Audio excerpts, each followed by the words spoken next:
Hey, welcome to Firescale Audiobooks. If you enjoy our audiobooks, please consider subscribing to the channel.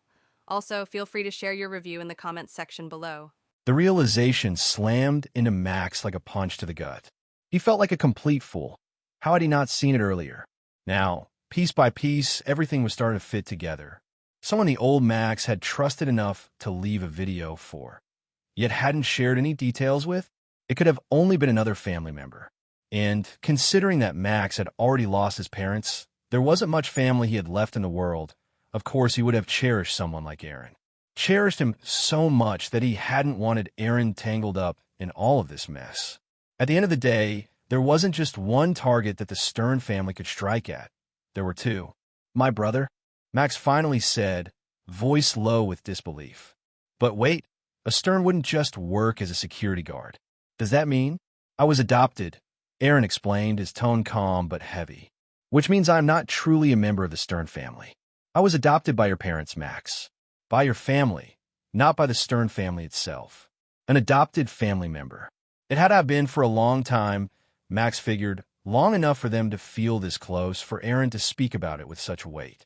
I want to make that distinction clear, Max, Aaron said, his voice steady.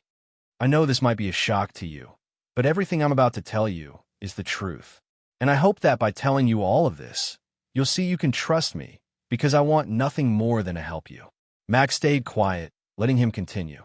Your parents weren't like the other members of the Stern family, Aaron said. They didn't use their wealth to try and grow it even more. But at the same time, it was almost impossible to completely separate themselves from it. Instead, they chose to focus on more charitable goals. One of those was helping war-torn countries. And they weren't the type to just set up a foundation and slap their names on it. They traveled to those countries themselves. They wanted to see the suffering firsthand, to know exactly how they could make a difference. Aaron took a breath, his hand resting over his heart. And me, I was a war orphan, he said. From the age of 6, I was trained to fight. By 8, I was considered useful. We had no parents, no family, just survival. That was the only thing we were taught. When the war stopped, though, Aaron continued, his voice growing heavier, we were no longer useful. We were just another mouth to feed. And so, they threw us away. He clenched his fists slightly, a tremble running through his fingers. There are people in the world who say they have problems, who say they live every day hungry. But real hunger, real pain, it's something I wouldn't wish on anyone. Aaron's eyes darkened with the memory. It was a hell I never want to return to. And it was your parents who pulled me out of that nightmare. When they came, they fed us. They saw us as human beings. And I did my best to return the favor. I helped them whenever I could, however I could. Max sat quietly, absorbing every word, his heart feeling heavier with each one. Unfortunately, Aaron said, his voice lowering, good things don't always happen to good people. The village I lived in, it wasn't full of saints. There were some bad people there, too. When they found out who your parents really were, they hatched a plan. They wanted to kidnap them, hold them ransom for money. Aaron's jaw tightened, his shame palpable. I couldn't turn my back on the ones who freed me from my suffering. S.O. I told your parents what was happening. I warned them to get out before it was too late. And that was when they decided to take me with them. It was certainly a hard story for Max to fully grasp.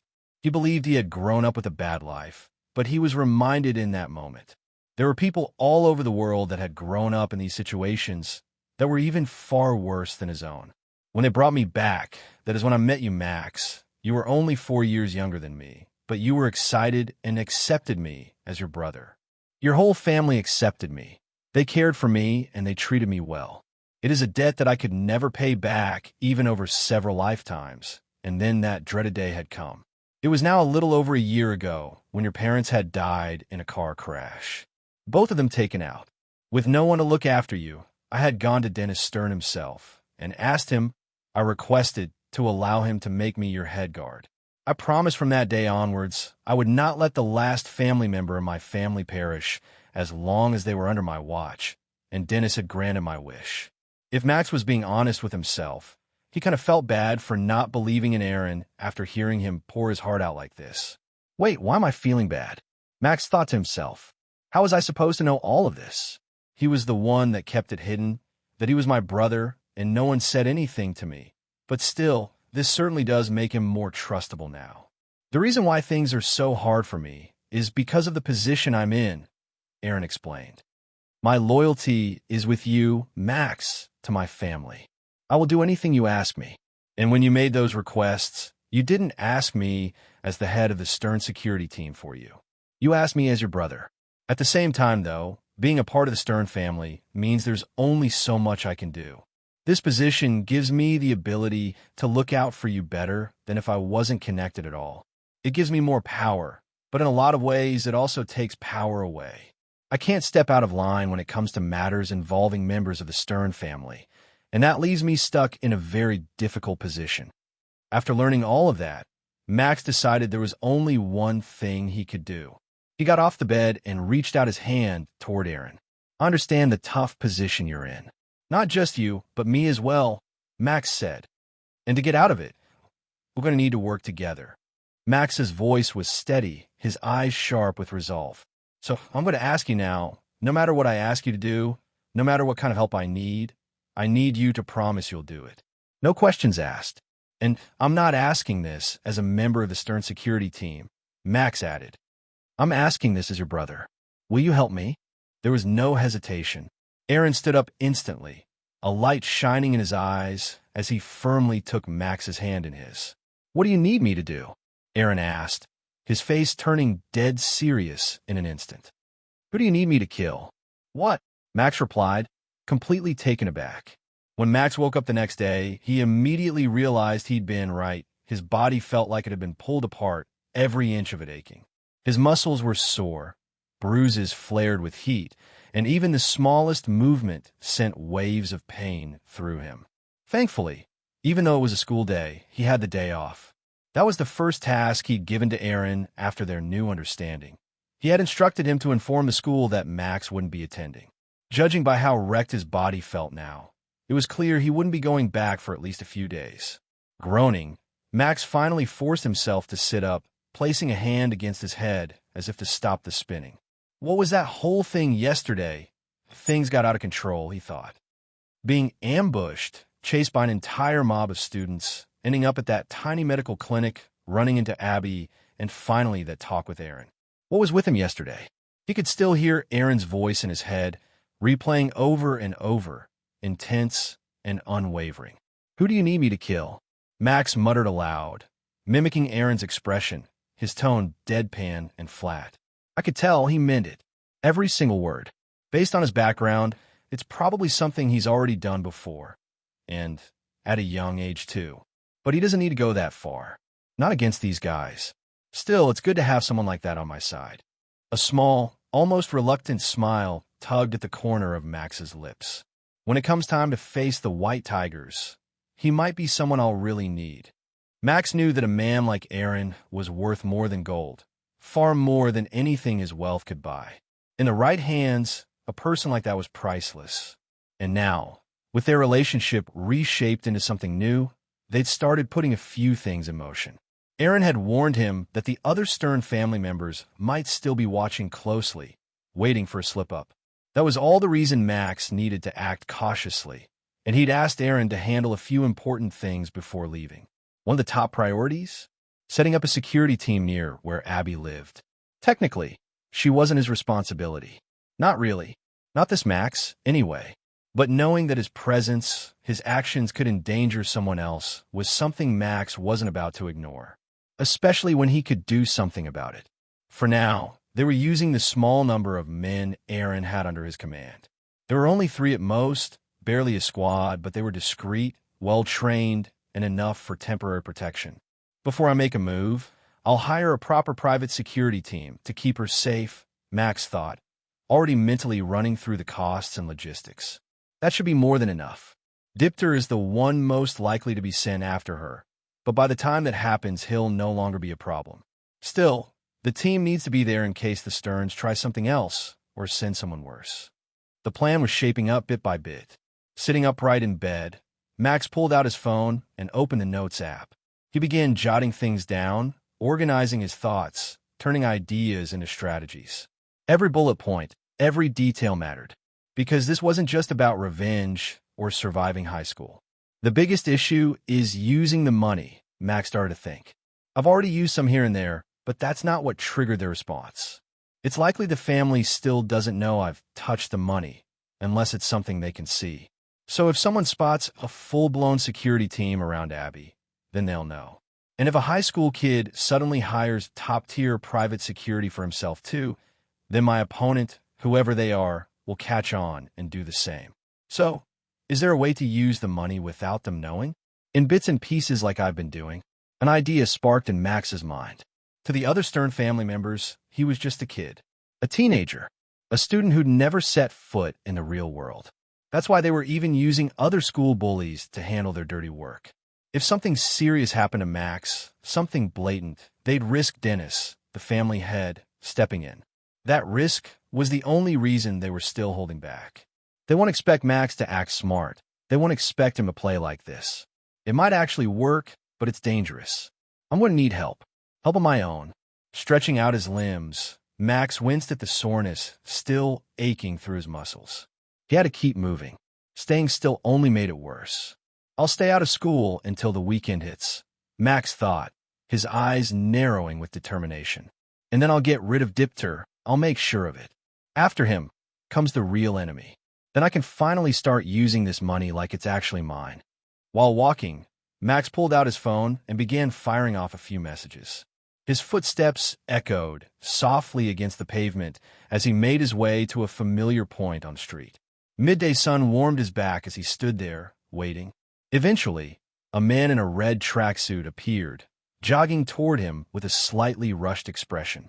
"Sorry I'm a bit late," Steven said, slightly out of breath. "Wasn't expecting you around this time. But shouldn't you be in school?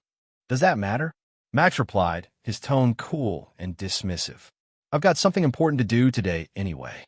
Steven opened the metal gate that led into the gym, hesitating slightly before entering. He was about to close it behind Max until Max signaled him to leave it open. Steven gave him a look but didn't argue. It was the first time Steven really took in Max's condition. He looked like he'd been run over by a truck. Still, Max walked in like he owned the place. Not long after, the gym door opened again. Aaron stepped inside, tall and silent as ever. Steven tensed at the sight of him. "This guy again," he muttered under his breath, rubbing the spot where he remembered getting hit the last time Aaron had visited. "You're not going to make the two of us fight again, are you?" Steven asked, raising an eyebrow. "Because if you are, I'm going to have to ask that he doesn't use any weapons this time." Aaron just smiled, saying nothing as he strolled past Steven and stopped in front of Max. Then, the door creaked open once more, and someone else walked in. "Is this the right place?" a young voice called out. "Oh, a new customer," Steven exclaimed, dashing across the room. Finally! Do you want to learn boxing? Do you want me to make you a world champion? I can see it. Right there in your eyes. You've got the skills to become a world champ." "It was me," Max said, cutting him off. "I invited him here. Green, come over." "My name's Joe," the boy muttered with a grunt as he made his way over. "Steven, you too. Come here. All of you line up," Max ordered. There was a pause. It felt like they were being bossed around, but due to their connection with Max, they begrudgingly followed his lead and stood side by side. "The three of you," Max said, a grin spreading across his face, "are going to be my rangers. And together, we're going to take down Dipter." A heavy silence filled the room, until Steven finally broke it. Even though Max had chosen not to return to school, classes continued on without him. The students he had injured were starting to come back, though many lingered at the entrance, hesitant to walk in. They were afraid they might run into Max, unsure how to act, what to say, or what he might do. However, as the first bell rang and school officially began, they realized something. He wasn't there.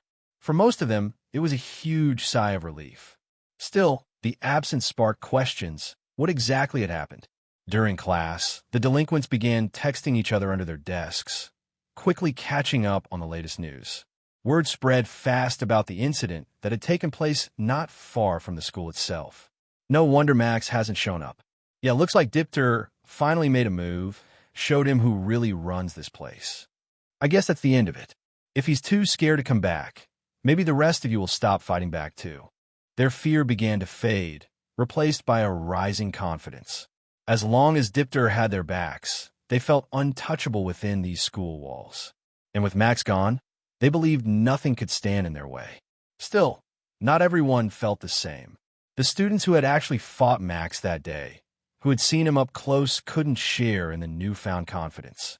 Even though they had come at him together, they remembered how well Max had fought, how strong and resilient he had been. For them, it was hard to believe Max would just let things go. If he ever came back to school, would he really stay quiet? Obedient? That didn't sound like him at all. The smarter move might have been to bring him into their circle, to get him on their side before it was too late. But those thoughts stayed buried, because even if they feared Max, there was someone they feared more. When break time rolled around, Dipter was hanging out in his usual spot by the cage. Inside the fence court, a large group of students were messing around, shoving each other, laughing, and playing rough. Many of them were talking about Max, and naturally, the conversation drifted in that direction. So he didn't show up after all, huh? Not surprising, Snide chuckled. Maybe he got beat so bad, he ended up in the hospital. Maybe he's there right now. And that's something to laugh about, Jay said, his tone sharp. What if you'd actually killed him? Relax, big guy. You're lucky I did all the work, Snide shot back. I've been practicing my aim. I knew it wasn't anything serious. Besides, it's not like we can go to his house and drag him out, right? No, Dipter replied immediately, his voice calm but firm. We're not going to worry about him not showing up. For now, we leave him be. We've got bigger things to deal with. What about the girl? Jay asked. Just keep an eye on her, Dipter said. Right now, we're playing nice. We need to keep up appearances. What I want you to focus on is expanding our network. He glanced at the two of them, making sure they were listening. If there's any trouble, it needs to be dealt with immediately. And if anyone wants to talk or make a move, they come to me. Max, he's not our problem anymore. But if he tries anything, then I'll deal with him myself. In that case, I'll make sure to keep tabs on the girl. Just in case something comes up, Jay said, nodding. Man, stalker much? Snide snorted. Hey, why don't you ask for her number while you're at it? Jay shot a glance at Snide, but instead of snapping back or starting something, he just turned and walked away. Meanwhile, Abby, who was at school that day, found herself oddly relieved that Max hadn't shown up. If they had run into each other, she honestly didn't know what she would have said. At lunch, she chose to sit with Cindy. The two weren't really talking, at least not to each other. Cindy was doing most of the talking, while Abby just picked at her food, barely taking a bite. Come on, Cindy said, trying to sound upbeat. I think it's better that Max didn't come today. He needs to rest. And besides, it's not like they can ambush him while he's home recovering, right? Abby held her chopsticks in place, her food halfway to her mouth, but never quite making it. Can I ask you something? Cindy said after a moment. It's about Max. Did he ever tell you where he's from? Like, what school he went to before this one? Something about the question made Abby sit up straighter, her attention sharpening just a little. No, not really, she said. I mean, he mentioned his old school was kind of similar to this one. Said he had a few friends here and there. Did he tell you why he transferred? Or anything about his family? Cindy asked again, careful not to sound too nosy, but she was clearly probing. His family. Abby began slowly. He did mention something once. The reason he transferred, it's because both of his parents died. And to afford a place to stay, he moved closer to here. That makes no sense, Cindy muttered under her breath, chewing on her thumbnail. Who is he? She wanted to dig deeper, to keep asking questions, but the truth was Abby didn't know any more than that. Something about Max didn't add up, and Cindy could feel it. Something was clearly going on. Even though it was the middle of the day, there was one particular individual sitting inside the cube, and he wasn't alone. Despite the hour, he held a glass of whiskey in one hand, sipping it slowly, the amber liquid swirling around the rim of the glass with each thoughtful motion. Sir, we have some news to report, said a man in a dark suit as he approached his side. We continued monitoring Dipter, like you asked. We've gathered some new intel. The suited man paused for a second as he mulled in his thoughts, before continuing. It seems Dipter has been speaking directly with our clients. They've reported that he's trying to cut you out of the deal, offering to supply them directly, while undercutting your prices. The moment those words left his mouth, The man holding the glass went still.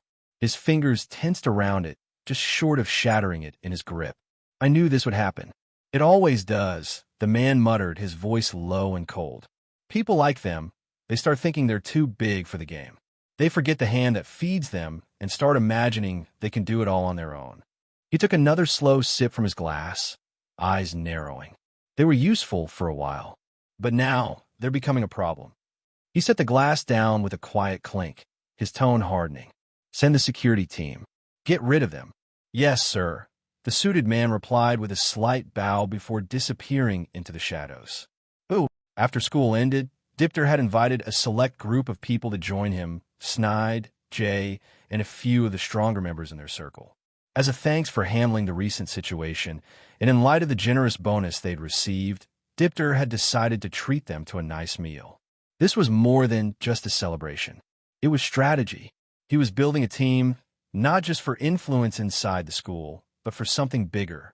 He had plans that stretched well beyond the campus gates. And hey, who didn't like a free meal? The group walked together down the street, leaving the school grounds behind. Laughter echoed between them. But as they reached the edge of the high street, the sound of roaring engines caught their attention. Cars came speeding around the corner, tires screeching. In a flash, Dipter yanked Snide by the shirt, pulling him back just in time as one of the cars skidded to a halt, mere inches away. What the heck is wrong with these guys? Are they drunk or something? Snide yelled, heart racing. You idiot, Jay muttered, stepping forward, his fists clenched tight. Look around. They've blocked us from the front and back. This wasn't an accident. It's a setup. Doors swung open. Men stepped out, some in dark suits, others in sunglasses, and a few with balaclavas covering their faces. It was clear that every one of the newcomers was an adult, and not just any adults. They were well-built, trained, and moved with purpose. I guess this is going to be a tiring day, Dipter muttered, cracking his neck. Inside the Cube nightclub, the man in the pinstriped suit remained seated, calmly smoking and drinking. He had lost track of how many glasses he downed by now, but he could definitely feel it starting to hit him. As he lazily swirled the next drink in his hand, he heard the door creak open to his right. Turning his head, he saw his head of security standing in the doorway. Did you manage to take care of those kids? The man asked casually. I heard they were a bit tougher than expected. Hopefully, you didn't rough them up too badly. Thankfully, it wasn't too bad, a voice replied. But it wasn't the guard who said it. In the next instant, the security guard was kicked from behind, his body crumpling to the floor with a heavy thud. His face was covered in bruises and red markings, clearly beaten.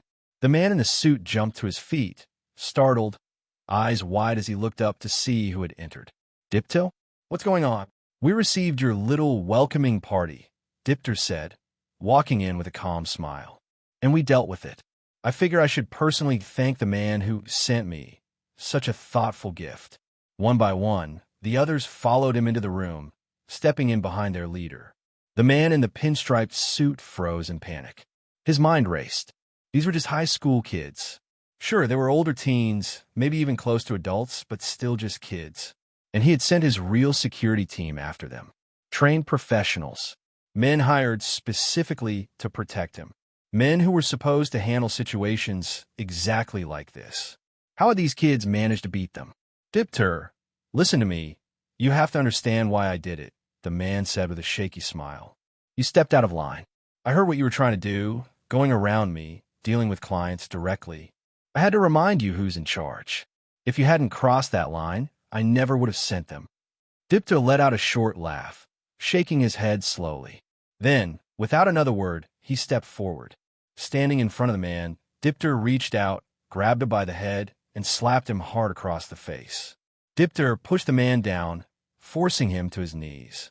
He stood over him, looking directly into his eyes, cold, calm, and unflinching. You really think you're still in a position to boss us around? After what you just pulled? Dipter asked, his voice steady but filled with venom. You think we're still afraid of you? He leaned in slightly. You should know by now, right? You already know what we're planning. And that's exactly why we don't need you anymore. We can do it ourselves. The man was silent for a moment. Then his shoulders began to shake, and he started to laugh. Have you lost your mind? He barked. Do you even realize who I am? What you just done? You slapped me across the face. His laughter grew louder, more erratic. Did you forget, Dipto? Even if you took out my security team today, I can still ruin you. I can ruin every single person you care about for this. You'll regret ever laying a hand on me. He kept laughing, until Dipter swung again. Slap. The man's head snapped to the side. Then again, from the opposite direction. Slap. And again. Dipter didn't stop. He kept slapping him harder each time. The man tried to raise his arms in defense, but Dipter batted them away like they were nothing, and struck him again. You can't even fight back, Dipter said, looking down at the man with disgust. You don't even know how to fight back. Have you ever been hit in your life before? He scoffed and straightened up. Look, I don't know why you've got your eye on Max, but whatever deal we had, it's over. Dipter's tone shifted colder now. I know you can't do anything. I know the truth. Right now, you're powerless. Aren't you? The man's laughter died instantly. The false confidence drained from his face, along with the tension in his shoulders. All of it gone. How did you? He stammered. You think I wouldn't find out? Dipta said. You don't think I'd get curious about where all your money came from? So I started digging, and then I dug deeper. And what I found, he let go of the man's head, letting it drop. Well, that's the only reason I decided to make a move in the first place. Dipter took a step back, turning around. I know the truth, he said, not even bothering to look back. Right now, there's nothing you can do. I just haven't figured out yet how Max fits into all of this. He glanced over his shoulder, his voice final. But that's fine. You're no longer our boss. Inside a gym that usually only had 2 people at most, there were now 4. Steven, the owner of the place, stood behind the counter. Max, his one and only customer, was present as always. Then there was the man who had shown up once before, someone Steven would never forget. And lastly, of all things, there was another student. But this one wasn't a customer. That much had already been made very clear by Max. Seeing them all together in his little gym, Steven found himself asking one big question. What did I do in my life to end up here? He didn't understand the situation at all, why Max had gathered them, what they were planning, and once Max finally began explaining everything, Steven seriously started to think he was trapped in some kind of fever dream. Wait, Steven said, holding out one hand while rubbing his forehead with the other. Let me try to wrap my head around this. From the beginning, he pointed toward the student. So first, this guy here, Green. Joe corrected instantly. Right, Joe. He goes to the same school as you. Steven continued, eyeing Max. And he was part of the group that used to bully you, right? Both Joe and Max nodded at the same time. That alone was strange. Steven didn't even know how the 2 of them had gotten close in the first place. So somehow, Steven continued slowly. He's now helping you with whatever situation you're caught up in. Because there's some kind of head bully at your school who's targeting you. And that would be this Dipter person? Correct, Max replied. Glad to know your ears are working. And now you've gathered everyone here, the ex-bully, your bodyguard or whatever he is, and me, to help you take out the head bully? Steven asked, eyebrows raised. Correct again, Max said. Though I'm not sure why you're repeating everything I already explained if you understood it from the start. Steven rubbed his temples. He felt like he needed to lie down. When he left high school, became a pro boxer, and eventually opened a quiet little gym, this was not where he thought life would take him. And what was going on with schools these days anyway? A head bully? Secret plots? Full-on factions? Had things really gotten that bad? Or had he just been so far removed from it all that he never realized what was happening right under his nose? You can't be serious, though, can you? Steven asked, staring at Max like he had completely lost it. You really want me to help you beat up a bunch of high school kids? Do you think I have no pride?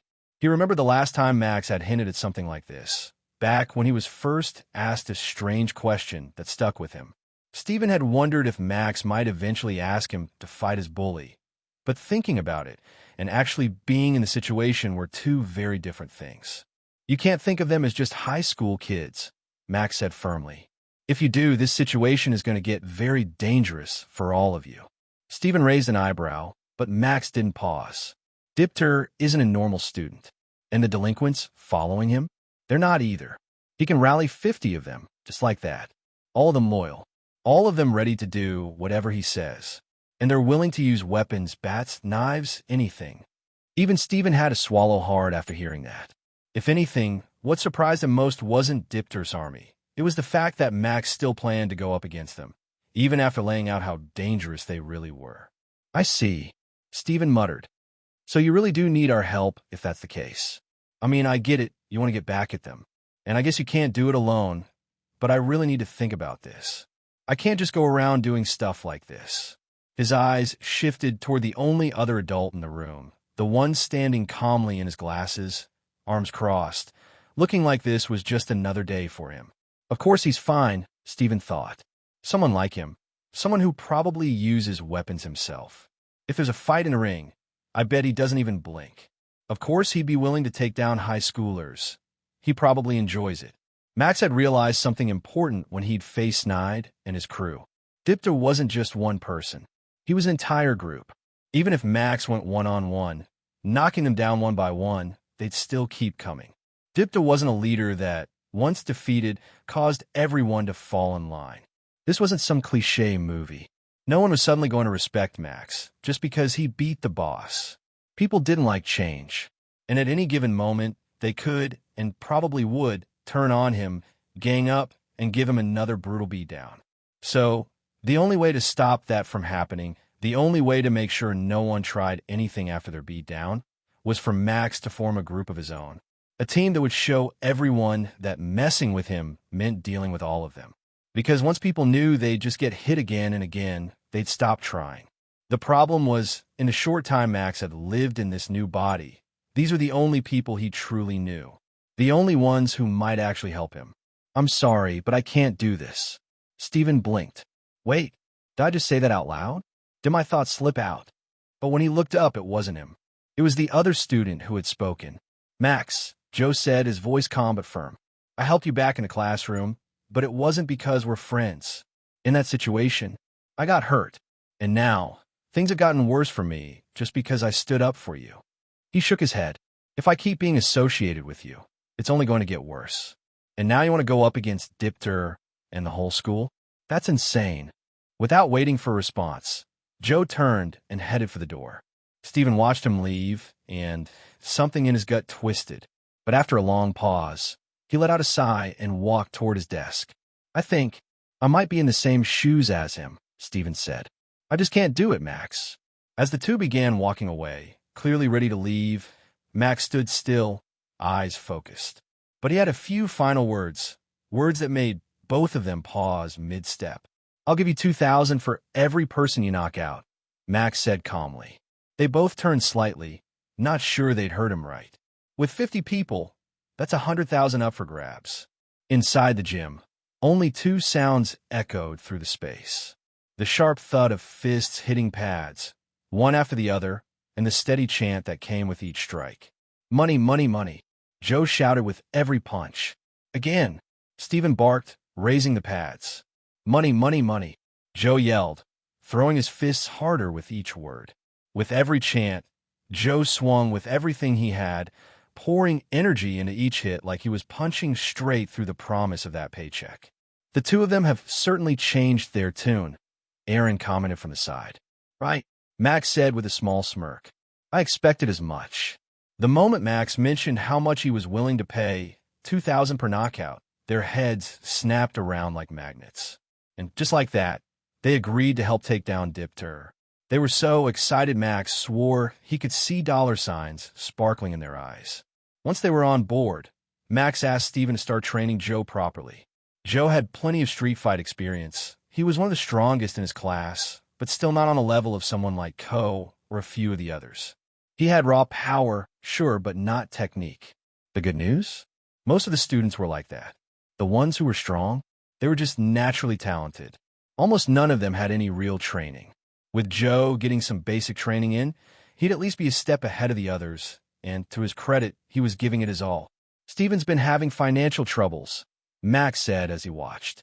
So I had a feeling he'd say yes. As for Joe, I'm pretty sure even just 2,000 is more money than he's ever imagined having as a student. The two of them stood there for a while, observing the scene, Joe yelling out his money chants with each hit, Stephen barking orders like a proper coach. Then Aaron spoke up. Based on everything you've said about Dipter and the group behind him, do you really think this will be enough? He asked. Enough to solve the problem? Max didn't respond right away. It is hard to say. He didn't know how strong Stephen truly was. Or Aaron, for that matter. And this wasn't the time to test them and risk anyone getting injured before things really kicked off. As for Joe, even if they trained him nonstop for the next few days, at best he might be able to take on 3, maybe 4 guys if he fought smart. The truth is, it's not enough, Max admitted. Even with us, I don't think we'll be able to win. Then how about this? Aaron suggested. Use the money to hire more students at your school, just like you did with Joe. Numbers might help, even if they're just fodder. Before Max knew the truth about Aaron, he never would have imagined the man suggesting something like that, paying off students just to use them as human shields. But now that he understood Aaron's true nature, it was strangely comforting to have him around. At least he was honest about who he was. It wouldn't work, not with the other students, Max said. They could just take the money. There's no trust, and I think Dipter has a grip on them. A grip made of fear. He glanced toward Joe, still pounding the pads like every punch was paying rent. Controlling one person is doable. Joe already had 1 foot out the door by accident. If I told him from the start that he'd be going against Dipter, I'm not sure the money alone would have swayed him. Max crossed his arms, thinking it through. Using money is the key, but we have to do it smart, quietly, in a way that no one catches on. You're thinking in the right direction, he added, then looked at Aaron. What about the security team? Can we trust them? Aaron shook his head immediately. No. Everything happening now, they'd report it straight to Dennis. I don't know who's in whose pocket anymore, and any info we share could easily make its way back to them. Using the other members of the security team for something like this? Aaron shook his head. I doubt they'd even want to be involved. Still, whether they could rely on security or not didn't change Max's core problem, and that was school. He couldn't just avoid it forever. For the rest of the day, the others continued training. Even Aaron joined in, running through his daily workout routine. He needed to stay in shape, after all. Joe was left standing in awe, watching what had become an all-out fitness competition between Stephen and Aaron. Both of them were built, ripped, and evenly matched. Not that surprising, considering who they were. Max, meanwhile, still couldn't train. His body was sore all over.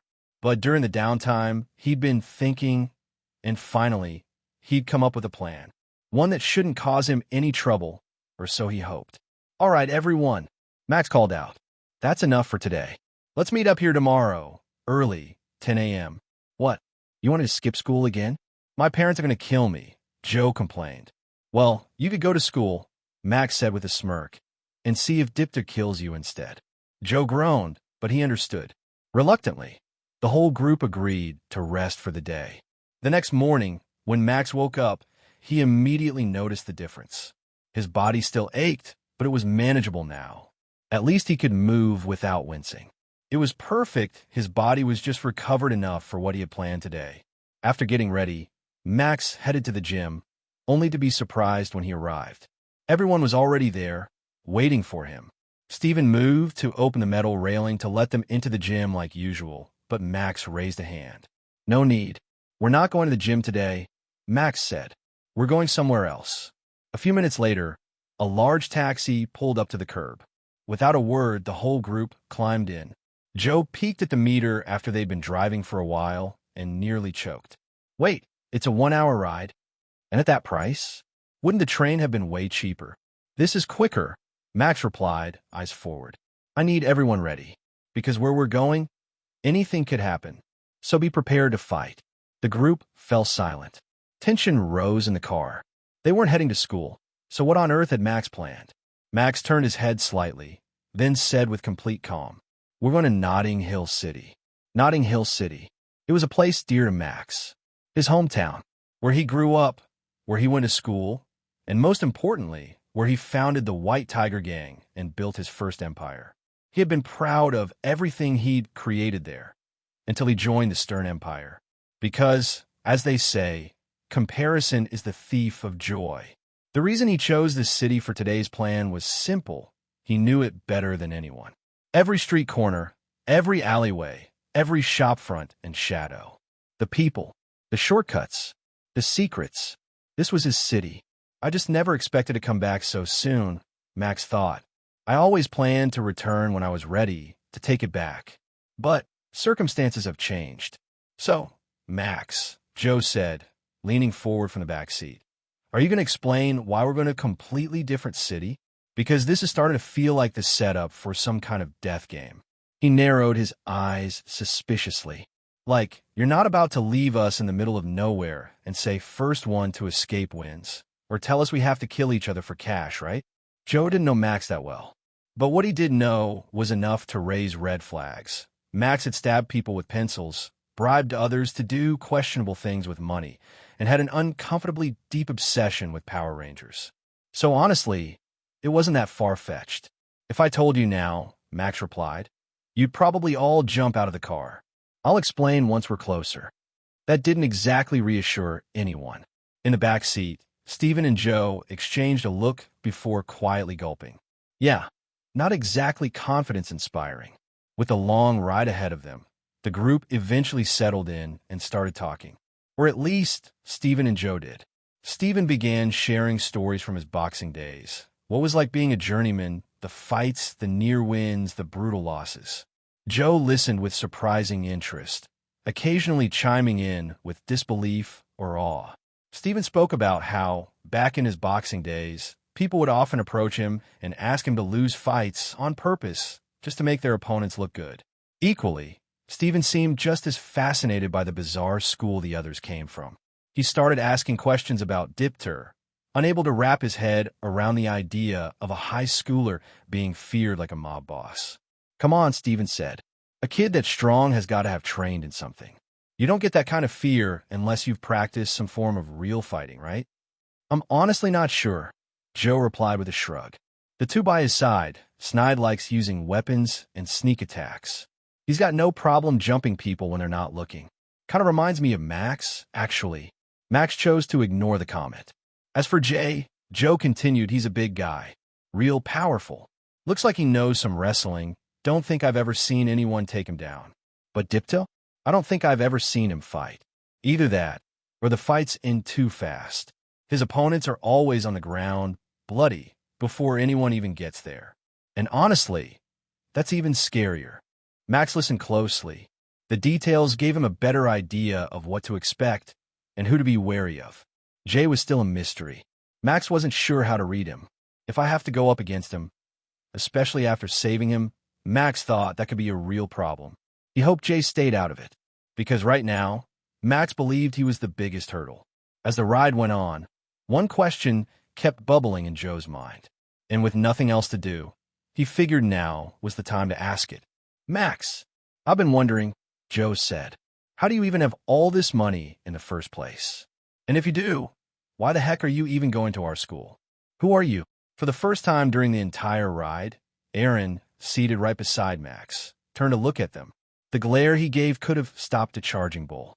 It hit Joe and Stephen like a shockwave, silencing both of them instantly. Careful, he might tase you, Stephen muttered under his breath. Tase me, Joe shot back, eyes wide. Max chuckled at their reactions. I don't mind telling you both, he said. But let me warn you, if you know the truth, there's a good chance your lives will start to look like mine. There's a reason why I'm being targeted. By Dipter, by Co, and why we've had to go this far. I got stabbed the other day. So if you really want to know, there's a decent chance you could end up dead. Okay. Nope. We're good, Stephen said quickly, holding his hands up. We don't need to know. It's better we don't know. We just need to make sure we get the money. Finally, the car rolled into Notting Hill City. It was huge, nearly the size of Manchester City, and like most big cities, its center was packed with towering skyscrapers and glass buildings. But they weren't heading for the center. They were heading for the outskirts.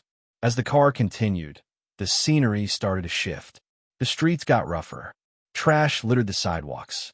Houses were crammed closer together, some with boarded-up windows or rusted gates. Eventually, they turned off into what looked like an old industrial zone. Everything about the place screamed abandoned. The car came to a slow stop in front of a rusted, half-collapsed auto repair shop. Spray painted in red across the upper wall were the words, "The Pit." Scattered around the outside were stripped-down car frames and broken tools left to rot on the concrete. They hadn't even gone inside yet, but no one felt safe, not even Aaron. "Master, are you sure this is the right place?" Aaron asked, glancing at the others. "Yeah," Max said, stepping out of the car. "You asked why I brought you all here with me today, right?" He turned to face them, serious now. "Well, it's because right now, I need you to act as my bodyguards. Because where we are, this place, the Pit, we're standing in the heart of a real gang's territory." The others in the car were shocked to hear the word gang, and even the driver had turned around, his eyes practically popping out of his head. When people heard the word gang, or mafia, the mob, certain images immediately came to mind. Mostly, it was what they'd seen in the news or on popular TV shows. And let's be honest, it didn't exactly paint them as the nicest people in the world. Now here they were, right in the center of it, getting far too close to that world for comfort. Still, there was a reason Max had chosen such a desperate measure. His perspective had shifted drastically. After being attacked by students, he didn't see them as just teens anymore. He saw them as a gang, one willing to use weapons to get what they wanted. So what was the best way to deal with a gang? Hire another gang to take care of them. For one, they needed more people on their side, people who were actually willing to fight. And real gang members were the answer to that. It was also a way to recruit fighters without drawing attention from anyone who might have been watching him. But this wasn't something just anyone could do. Gangs were ruthless, dangerous. The question was, how did you even find the right kind of people? How did you know who to trust? How would you find someone loyal, someone skilled, someone true to their world? Walking into the wrong place, saying the wrong thing, it was a fast track to going missing, ending up at the bottom of a river, never to be found again. But it was different for Max. He knew this city inside and out. And when it came to gangs, Max knew them very well. "Don't you dare open that door," Joe shouted, practically pressing himself against the seat. "You really brought us to a real gang's hideout. Have you lost your mind? I don't even think your money can save you here." "What are you thinking? I don't want to die. I'm so young." "Do you think I want to die?" Max replied calmly. "The reason I came here is because I don't want to. Trust me, I'm not looking to die either." He stepped out of the car and turned back. "Besides, it's not as dangerous as you think. We're only meeting with a street-level gang." "Street-level gang?" Steven repeated, his voice full of confusion. The way Max had said it made it sound like it should have been obvious, but neither Steven nor even Aaron had a clue what he meant. Max let out a long sigh. "I guess it would be good for you to know what we're dealing with before we head in there. Look, there are 3 types of gangs out there." "The 3 types of gangs actually work together," Max began. "They form a structure with synergy all the way to the top." He looked around at the group to make sure they were listening. Street-level gangs are usually made up of people involved in petty theft, sometimes tagging, intimidation jobs, extortion, and courier work for the higher-tier gangs. In some cases, they're used in turf wars too. He paused, tapping the door lightly with his fingers. Because of all that, most of the members in these groups tend to be younger, more reckless.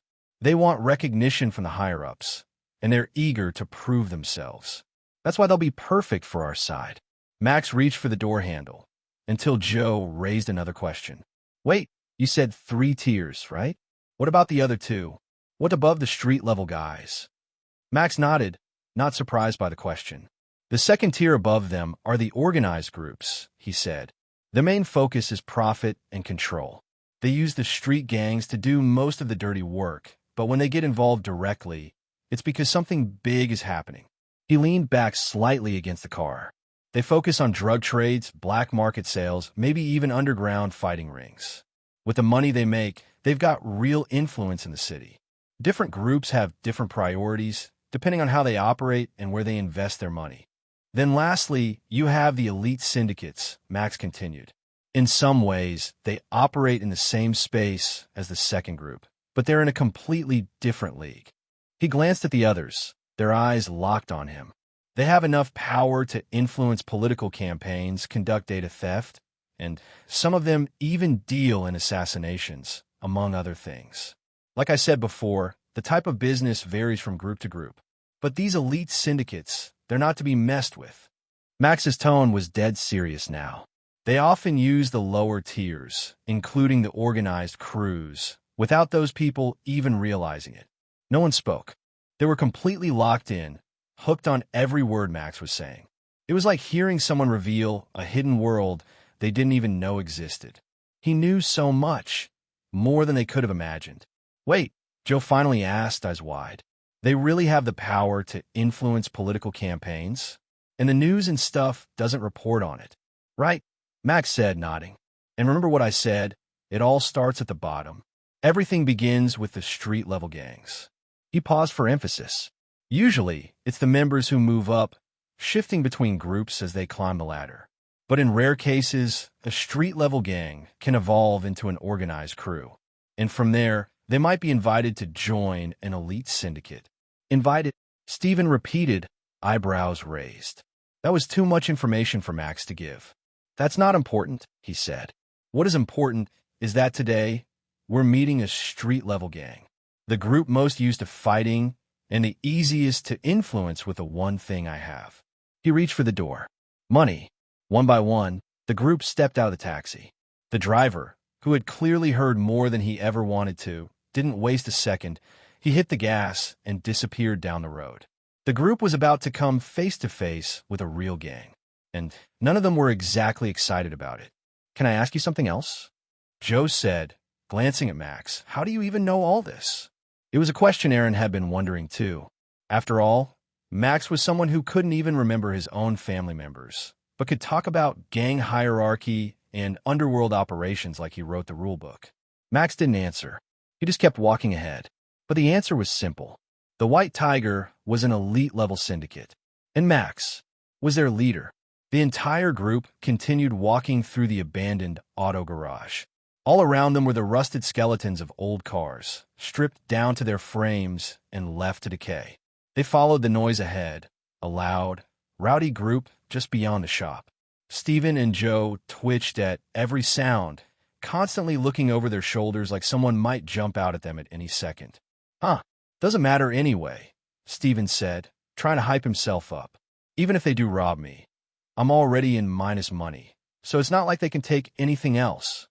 Man, I hope I don't end up like you when I'm older, Joe said, side-eyeing Stephen's oddly proud expression. What the heck did you just say? And you're proud of being a bully. At least I'm not like you, Green. And now you're bullying me. Joe snapped back, but the moment their voices got loud, both of them fell silent. They had just rounded the corner, and now the front of the shop came into view. The first thing they noticed was the makeshift furniture scattered around the area, chairs and tables slapped together from tires, crates, and broken parts.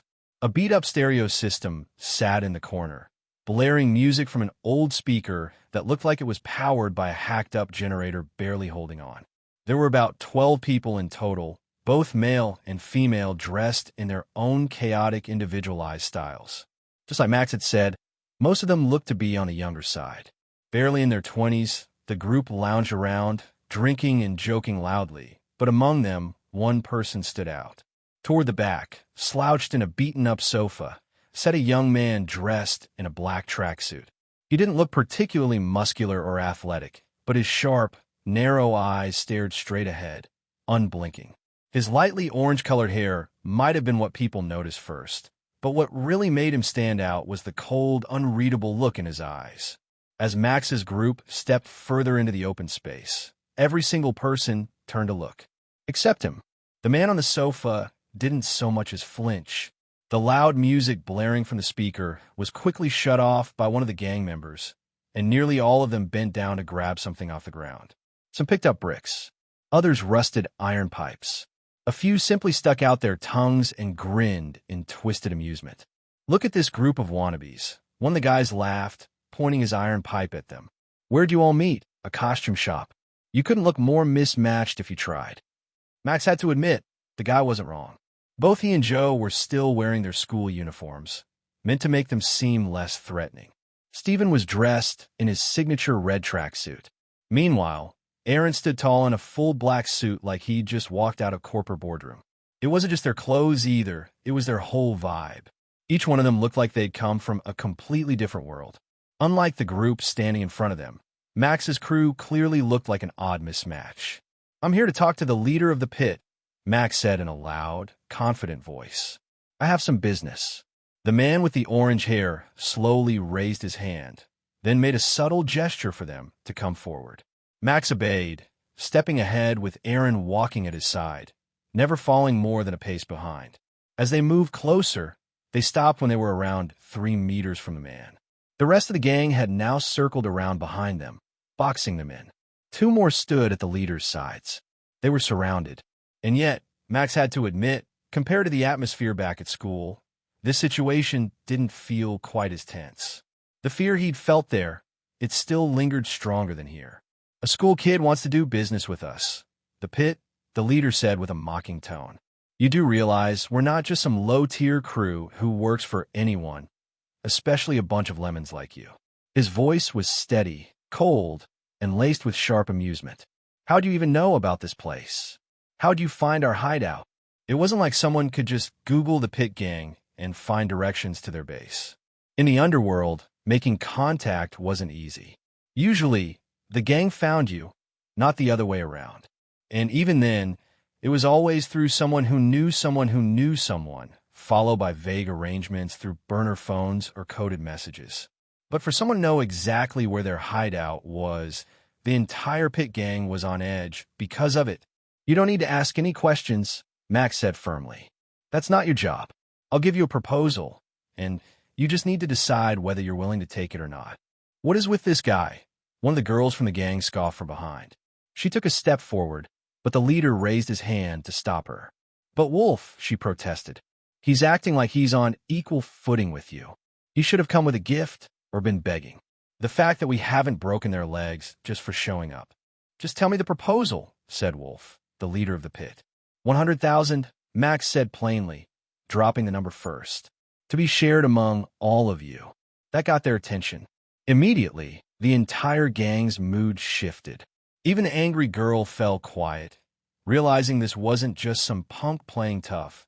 This was a serious offer. "I can give you 10,000 now," Max continued, "and the remaining 90,000 when the job is done. For you guys, it should be easy." He paused, then explained just enough. "The school we go to, they formed a large group. I've been marked as a target. I want your help, not to take over, not to cause chaos. I just need your help to get to my target." Max was choosing his words carefully, trying his best not to make the job sound beneath them. After all, they were a gang. There was pride in that. Going up against high schoolers wasn't exactly good for a gang's reputation. It sounded petty, weak even, but money was money. And the amount Max was offering for what sounded like one day's work, it was tempting for anyone. "Hey, wait," Joe whispered. "Are they getting paid more than us?" "Well, there are more of them," Stephen replied. "So I guess that's fair." Wolf leaned forward slightly, a smirk playing on his face.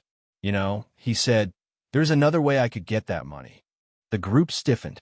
"How about I just beat you down, take your phone, and force you to transfer it over?" The pit members around them chuckled darkly. A few were already stepping closer, their eyes gleaming with anticipation. They were smiling, but not the kind of smiles you wanted to see. These were the grins of people who enjoyed the prelude to violence. Max didn't flinch. Instead, he leaned slightly toward the others and whispered calmly, "Remember what I said. I brought you here to be my bodyguards, so you might want to start earning that money." The group watched as the gang members slowly closed in, smiles wide, weapons in hand, and dark chuckles rumbling from their throats. Memories from every crime movie they'd ever seen came flooding into their minds. The setting, the atmosphere, it all felt too real. If their bodies were dealt with in a place like this, it could be weeks before anyone found them, if anyone found them at all. "Hey kid, you do have a plan, right?" Stephen whispered urgently. "Right? You knew there was a chance they'd turn on us when you mentioned having that kind of money." "Yeah," Max said calmly. "I have a plan." Stephen and Joe both exhaled in relief. "The plan is you guys," Max added, glancing at them. "You're my guards, remember?" That was not the plan they'd been hoping for, and it was already too late. The pit members charged in. Stephen moved on instinct. As a gang member swung a metal pipe down toward him, Stephen quickly raised his arms and launched a fist straight into the guy's face. The pipe slipped from the man's hand, clattering harmlessly to the side as Stephen stepped in and drove a hard punch deep into his stomach. Hitting these guys, compared to students? Yeah, I don't think I'll feel as bad. Stephen yelled. "Help me," Joe shouted, ducking just in time as a brick flew past his head. He scrambled backward, only to realize 2 more gang members were chasing after him, reaching out to grab him. As Joe sprinted around the area, he was quick on his feet, dodging punches, ducking under swings, weaving between gang members with surprising agility. Well, if there's one thing he's got going for him, it's his cardio, Stephen muttered. But hey, at least it's a good distraction. Using the moment, Stephen turned to punch another gang member in the side of the head, but this one wasn't like the last. The gang member lifted a solid forearm and blocked the hit entirely. Not all of them were going to be easy targets. Wolf watched the scene unfold from his seat, eyes narrowing with interest. He hadn't expected much from the newcomers, but now he was intrigued. The man in red clearly knows how to fight. Wolf mumbled to himself. I wonder what he's doing hanging around the rest of them. Is he their uncle or something? Should I report him to the police? Meanwhile, Joe, still running, knew he couldn't avoid the fight forever. As one of the pit members charged him, Joe leapt forward, slamming his foot straight into the person's gut. It knocked the attacker back, but Joe stumbled too, crashing to the ground and rolling as another came in swinging. He scrambled to his feet, only to realize he'd been backed into one of the rusted-out metal car frames. This isn't good. This isn't good. Joe panicked. The group moved in, fists swinging. Joe turtled up, twisting his body just as one of the punches missed and slammed into the metal frame behind him with a loud clang. The others hit their mark, but he managed to shield his face, taking the blows to his arms and sides. Hey, he's a quick learner, Stephen shouted mid-fight. I only taught him for a day, and he's already using everything I taught him. He paused, shifting his focus away from the opponent in front of him, someone who, somehow, was still standing despite taking a heavy beating.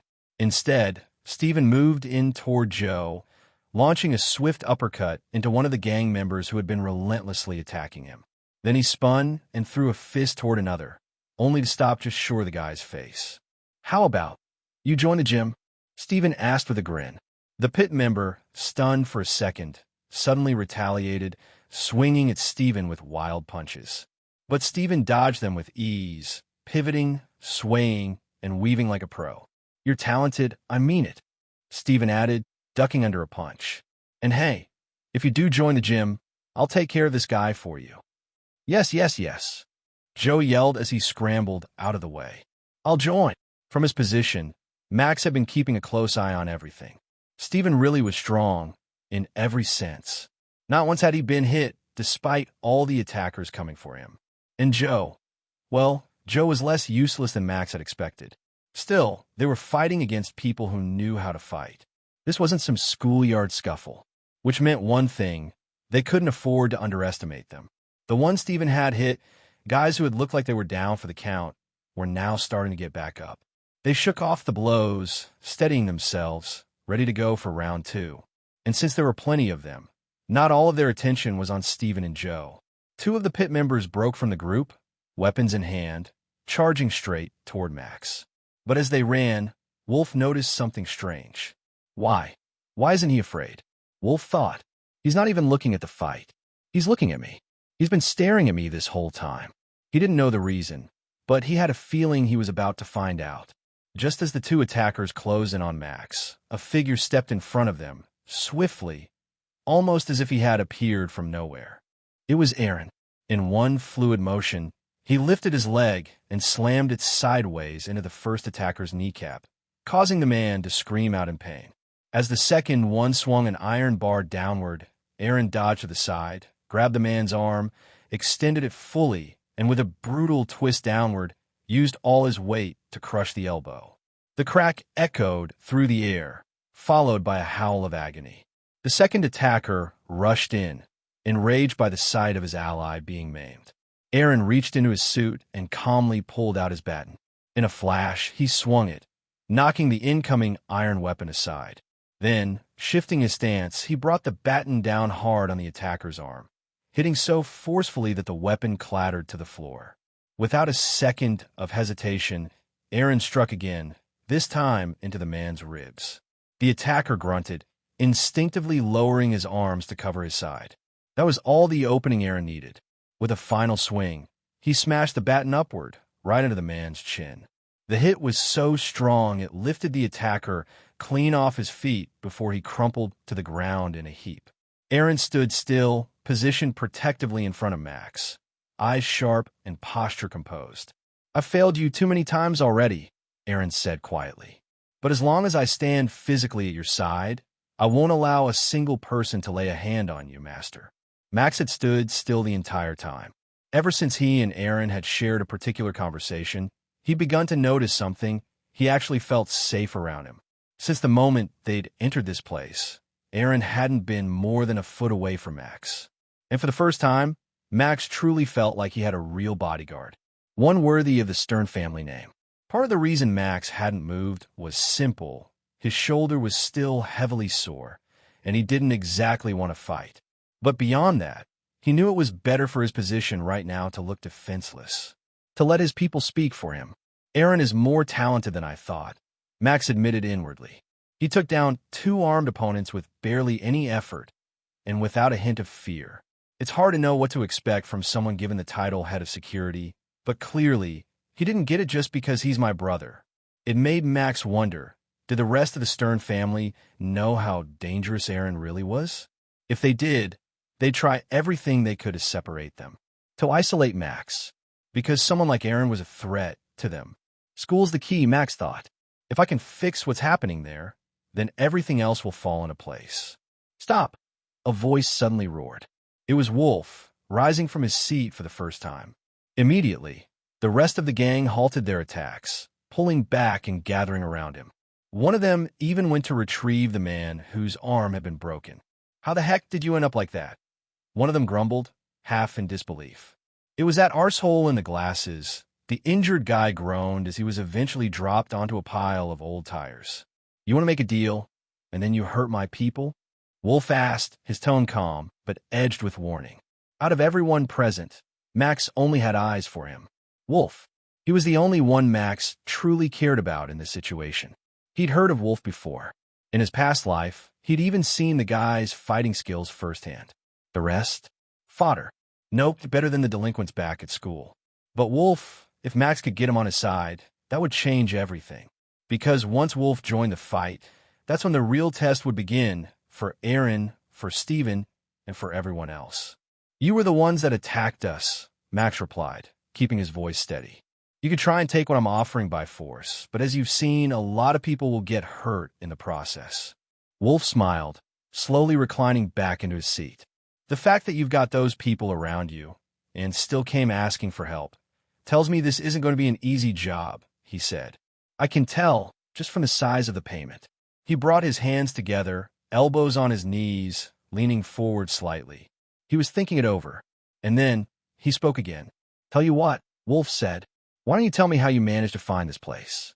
Throw that in, and maybe I'll be more inclined to help." The situation was beginning to grate on Max. Fighting them would be pointless. Forcing them into anything was even less likely. He needed Wolf to agree, voluntarily. But what would convince him? Max could raise the money if needed, but that wasn't the issue. The whole reason he came to a street-level gang instead of a higher-tier organization was simple. There'd be less risk of the Stern family finding out what he was doing. Then something hit Max, something he might actually be able to use. "This relationship," Max said slowly, clearly, "will allow us to strengthen our bond in the future. If you do me this favor now, I promise it will be the beginning of a path that leads all the way to the top." Everyone standing behind Max stared at him, eyes wide. Even Aaron looked confused, because none of them understood a single word that had just come out of Max's mouth. "Wait, is he speaking another language?"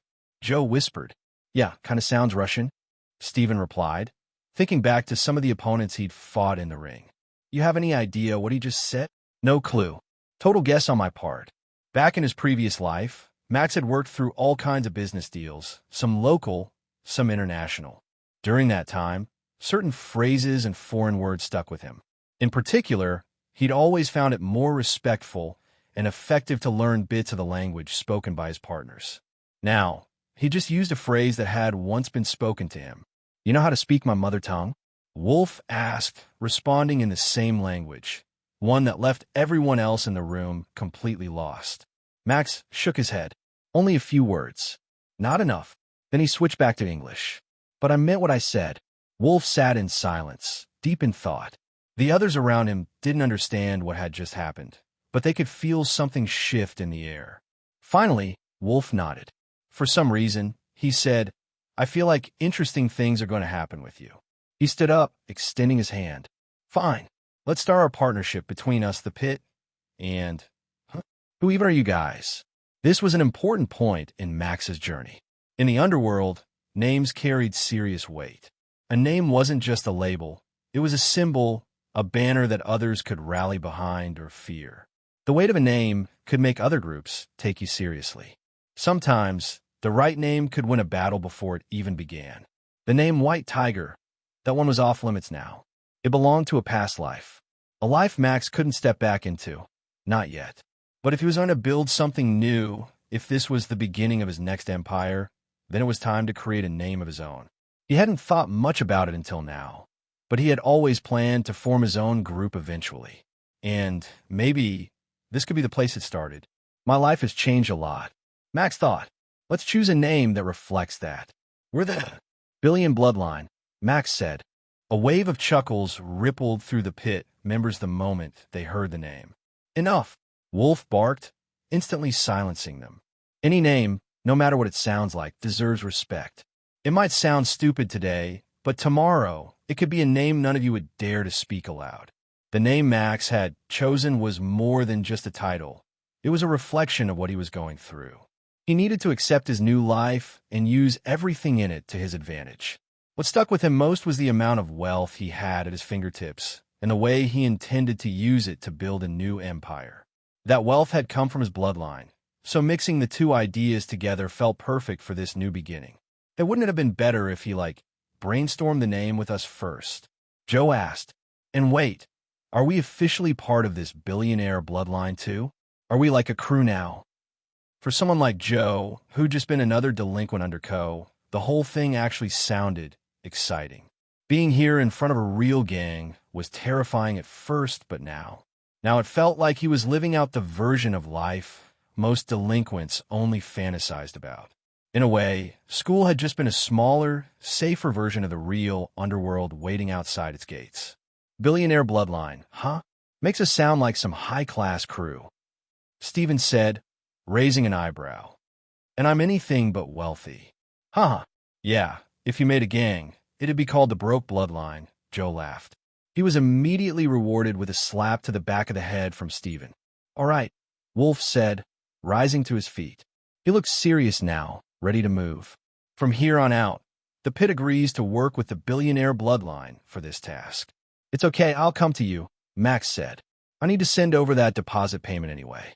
As Max stepped toward Wolf, Aaron instinctively followed, but Max turned back, raising a hand to stop him. "It's fine," Max said calmly. "I'll sort this out. We need to show there's a level of trust between us.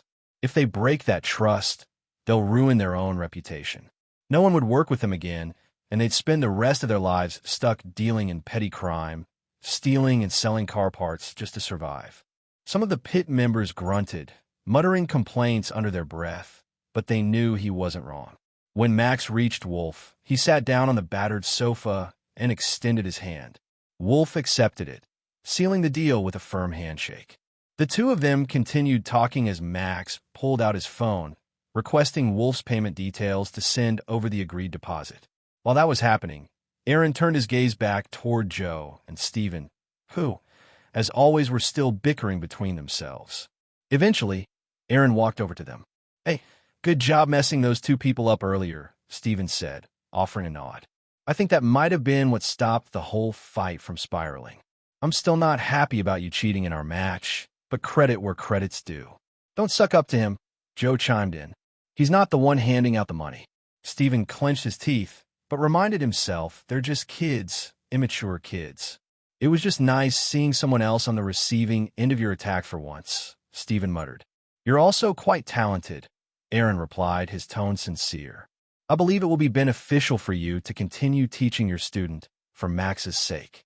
Out of everyone there was only one person who could protect Max while he was at school, and that was Joe.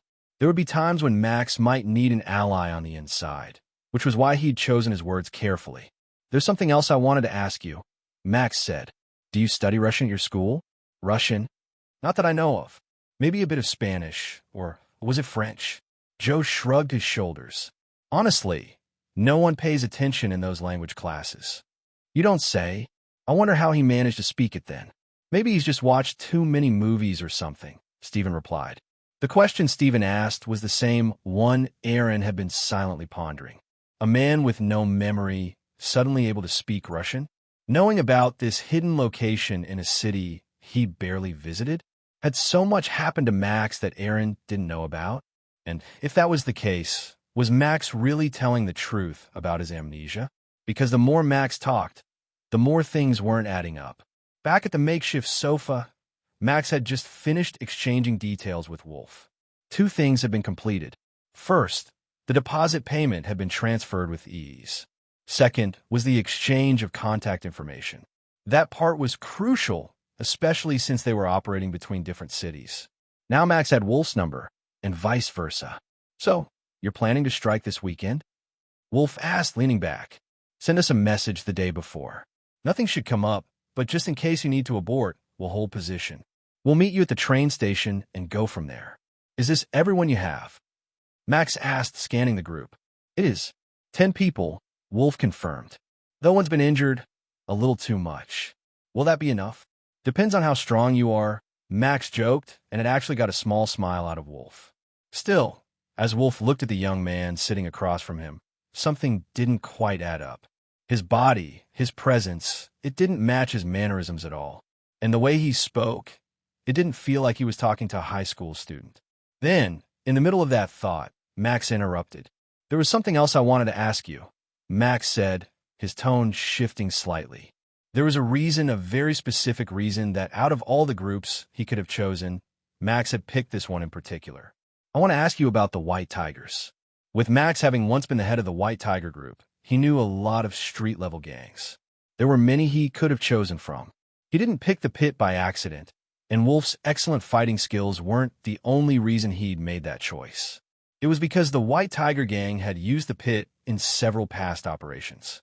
Max knew Wolf's personality well, through stories, past dealings, and how his crew handled their business. That's why he hadn't come here alone. He knew better. Wolf wasn't someone you approach casually.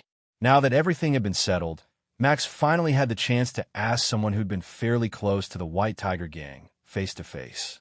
I'm surprised a name like that came out of your mouth, Wolf said, leaning back into the couch. But you've been full of surprises so far. Well, he continued, what do you want to know about them? Who they are? What they do? Their members?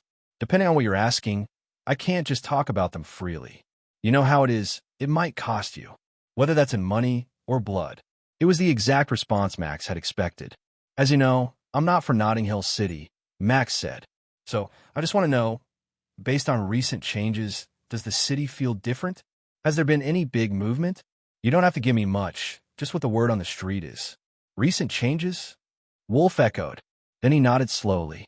I guess that means you've heard then that the leader, Maximus, is dead. Of course Max knew. He was the first person to know. He'd known before anyone else. And he was sure that news had already started to ripple through the underworld. I can't say much, Wolf admitted. Honestly, I don't know that much. I was bluffing earlier. But the city, it feels a bit uneasy, like something big is brewing underneath. That's what I'd say if you asked what the streets are saying. We don't even know who the current leader of the White Tiger gang is, Wolf said, his tone dropping. And we're worried some bigger groups might move in from other cities. But what I will say is this, the White Tigers have been making the rounds in every area. The Cubs are making sure all the other groups stay in line. And honestly, it seems like they're trying to expand. Is that what you think? Max asked. Or is that just word on the street? Me?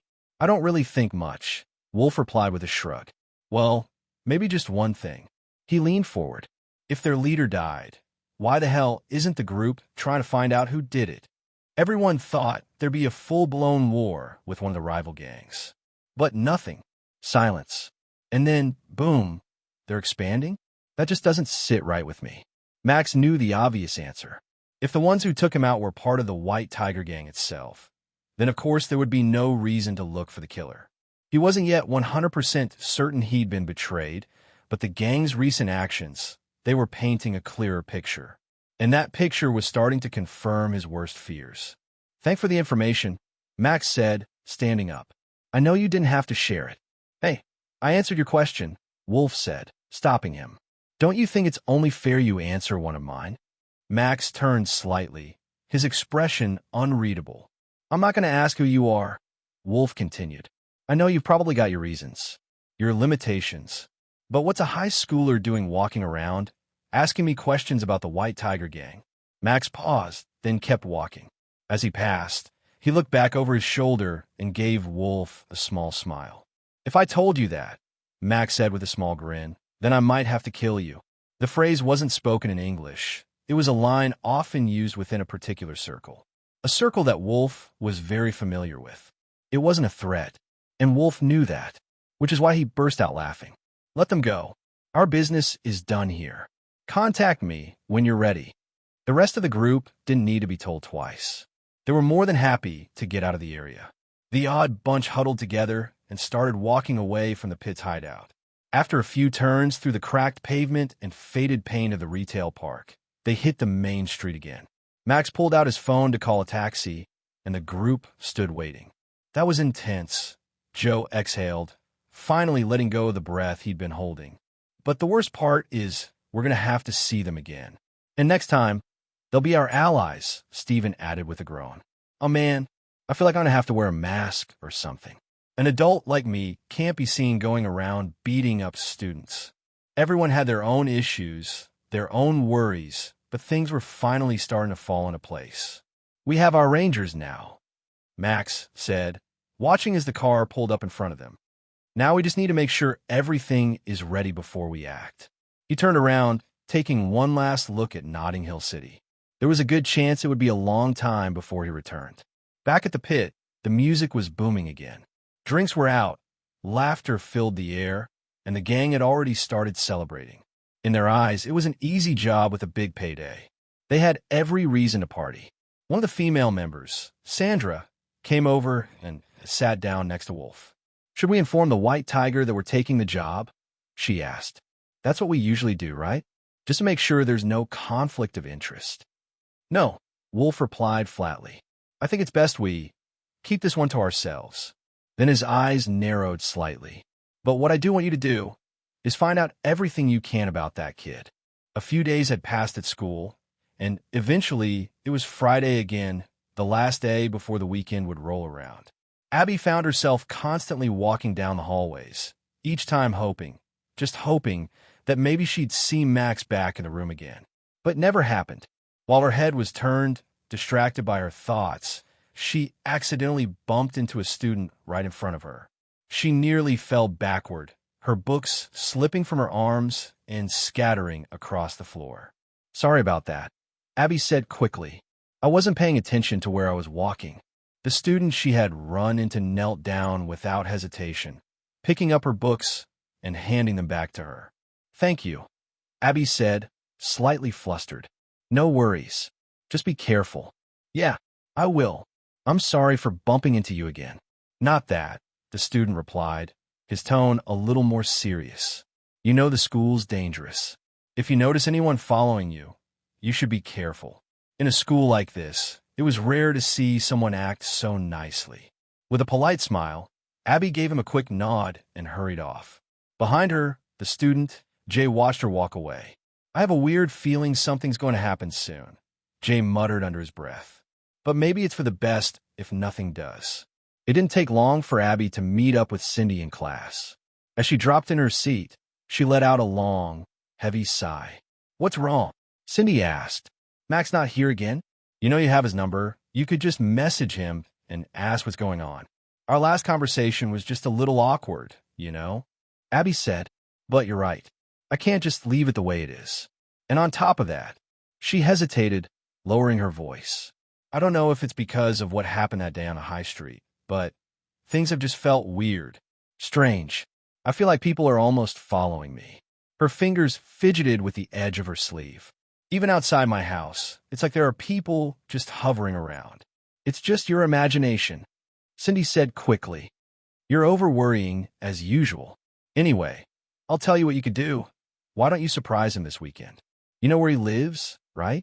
Go and get him. Show him how much you really care. She gave Abby a grin. I think any guy's heart would melt if someone as pretty as you showed up like that, being all honest and sweet. Abby's cheeks flushed pink at the compliment, but the idea of seeing him this weekend didn't sound too bad after all. She didn't have anything better to do, and despite the lingering fear from earlier, something about the thought made her feel just a bit safer. Later, when school finally ended, Abby was ready to leave. She met up with Cindy as the two of them headed toward the bus stop together. As they walked out through the front gate, Abby's eyes were more alert than usual. That's when she saw him across the street.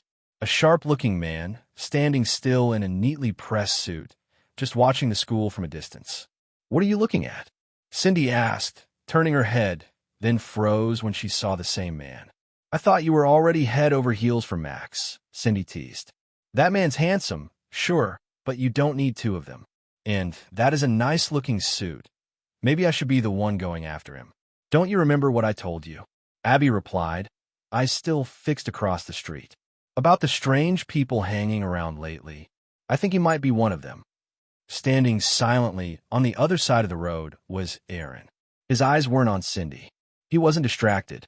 Instead, he was watching all the students pouring out of the school gates, scanning them carefully, searching for an opening. Lately, my head's been filled with all sorts of thoughts, Aaron mused. There are so many questions I want to ask the young master, but after everything I've failed at, I feel like I don't have the right. Still, today he's trusted me with an important task. Maybe once things settle down in his life, I can finally do something that helps me make peace with it all. The task Max had given him was straightforward but dangerous.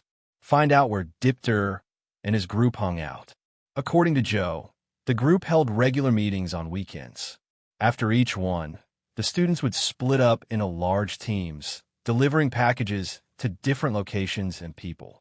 Those destinations varied constantly. Sometimes it was nightclubs, other times office buildings, and on more than one occasion, even schools.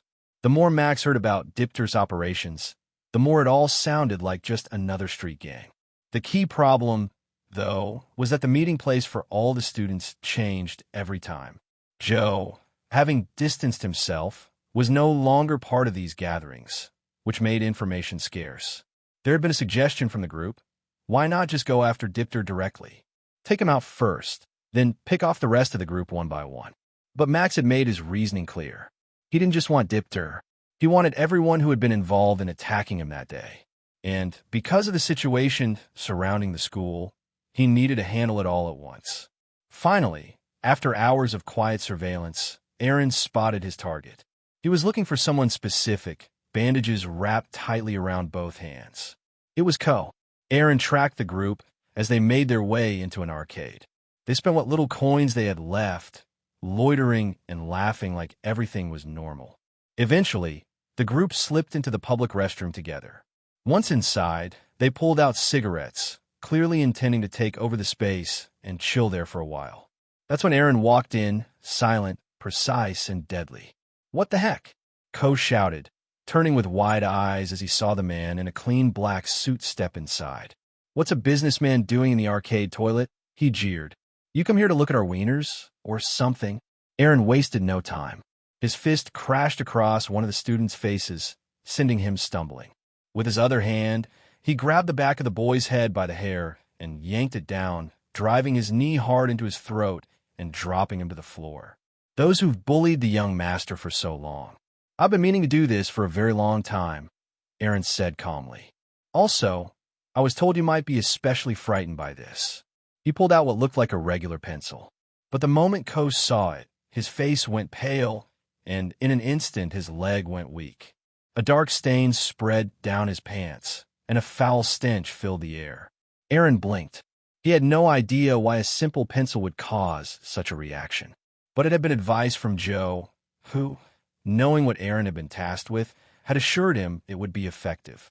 "Please, what do you want?" Ko begged, trembling, all arrogance gone. Aaron recalled a conversation he'd had with Max just days ago. "If I find out the location, aren't you worried they'll just run back and tell Dipter?" Aaron had asked. "That's fine," Max had answered without hesitation. "I want them to bring everyone they have, so we can deal with them all at once." It hadn't taken Aaron long to get the information he needed. And with that, he walked out of the arcade bathroom, leaving behind a very broken version of Ko. He passed the location directly to Max.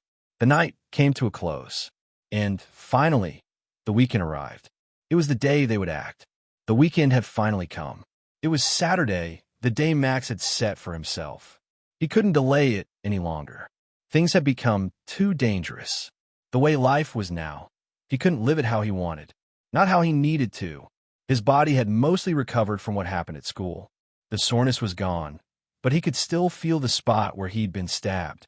His shoulder wasn't 100%, but it was good enough for what needed to be done today. He slipped into loose-fitting clothes and pulled on a small black sport jacket. He was tired of white. The color reminded him too much of his past. "I don't want to wear red either. Definitely not my lucky color. And I can't exactly go out in a school uniform either." The issue was, nearly all of Max's clothes were white school shirts. So, in the end, he had to wear one underneath the black jacket anyway. As he went to leave his room, he found someone already standing just beside the door.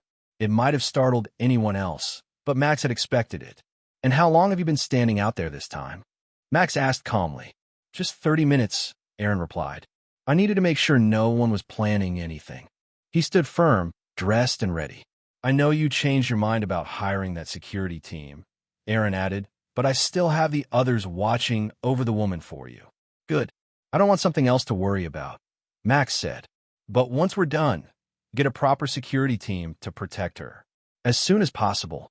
The two of them walked down the stairs and headed off into the street, making their way toward the train station. What they didn't know was that the very person they were trying to protect was just down another street, hiding quietly behind a wall.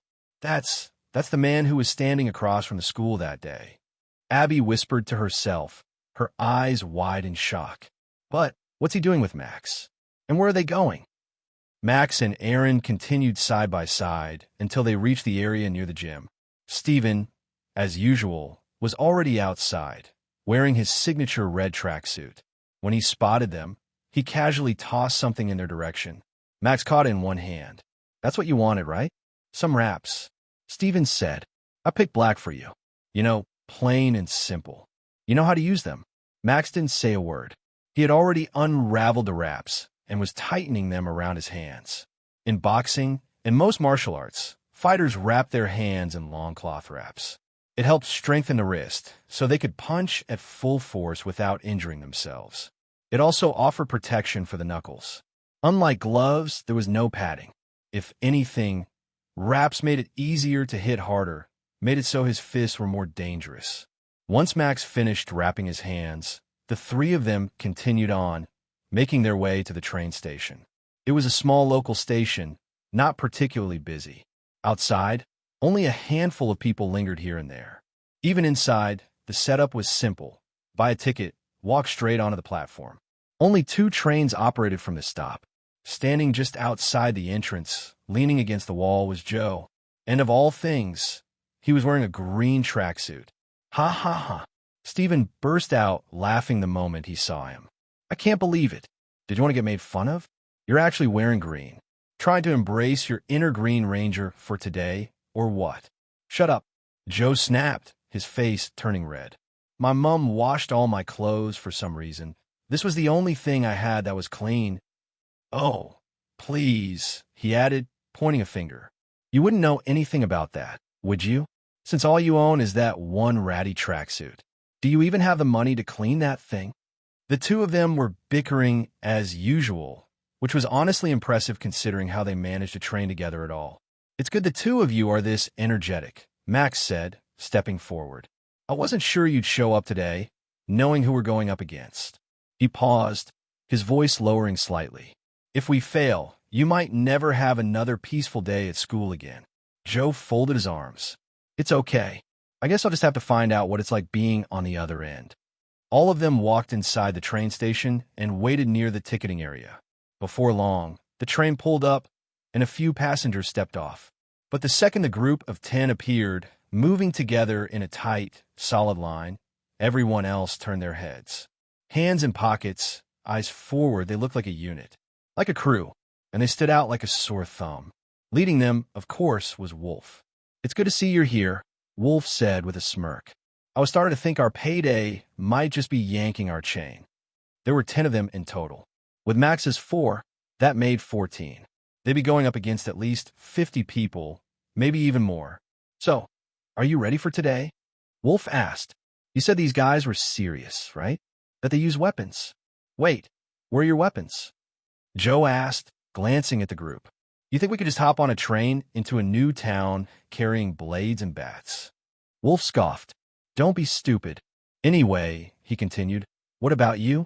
You need protection in all this? 'Cause if something happens to you, how the hell are we supposed to get paid? If you're as good as you think you are, Max said, turning his head with a confident glance, then it'll all work out, right? Without waiting for a reply, he turned back around and began walking. Aaron stepped in beside him, silent and focused. The rest of the group followed close behind, moving in unison. They were heading to the location where Dipter was expected to be. Even if we're outnumbered, Max thought, it doesn't matter. It's time to show Dipter how a real gang operates. Dipter had gathered his group as usual for the weekend. But today, it wasn't just any weekend. This day was important to him for two major reasons. First, it was the day the group made most of their income delivering packages on behalf of another individual. And second, today was different. They wouldn't just be the middlemen. Today, they were making the deliveries. They were collecting the money directly, which meant nothing could go wrong. The meeting place had already been sent out to all the students. It was a wide, rectangular plot of land that had once been marked for development. But so far, no construction had started. The ground was cleared, flattened, nothing but broken dirt and space. It was perfect for a gathering.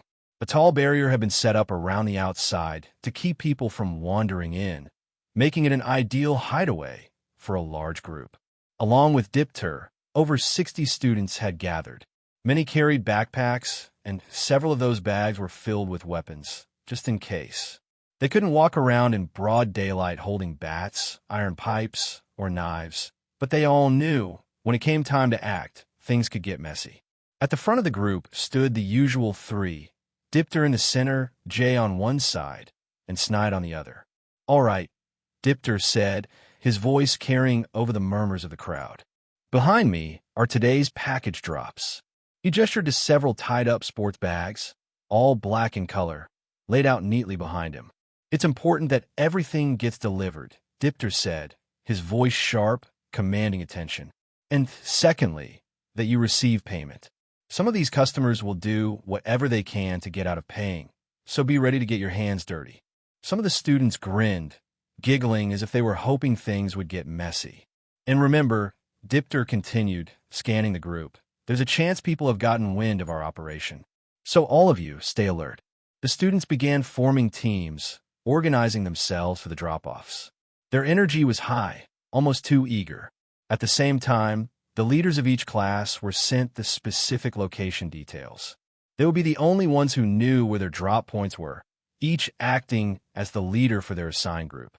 Just as Dipter turned around to begin handing over the bags, one of the students hesitantly approached him.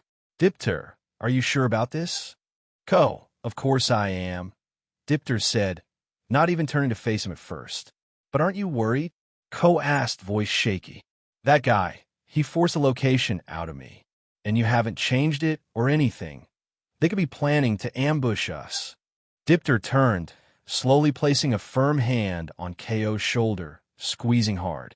You did the right thing. You came to me after it happened, and because of that, I didn't punish you for squealing, right? Dipter said with a smile that didn't reach his eyes. And thankfully, I'm one of the few people with a brain. He leaned in just a little closer. So the only place you could have told them about was this place, which is why I called in everyone today, Dipter said, his grip still tight on KO's shoulder, and told them to be extra prepared. When Koa described the man who attacked them, Dipter couldn't quite figure out who it might have been. There were possibilities. Maybe their client had finally hired someone competent, someone worthwhile, to track them down. Maybe the client had pissed off the wrong person, and now that person wanted revenge. Or maybe someone had caught wind that Dipter was taking over operations and thought he'd be an easy target. They're about to learn how wrong they are, Dipter thought. All right, now that everyone's ready, he shouted, turning to the group, head out. The students spun on their heels and started moving. But they only took a few steps before coming to a halt. Well, this is a lot bigger than I expected. The voice was casual, amused. Standing just beyond the broken gap in the wall surrounding the site was a man with wild, orange hair.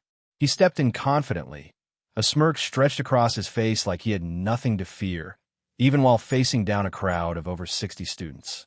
As he walked in, 9 more people entered behind him, every one of them carrying the same confident energy. Freaking hell, one of the women muttered. When they said we'd be taking on high schoolers, this is not what I pictured. Right? Another man added. Kids these days are a real piece of sh*t.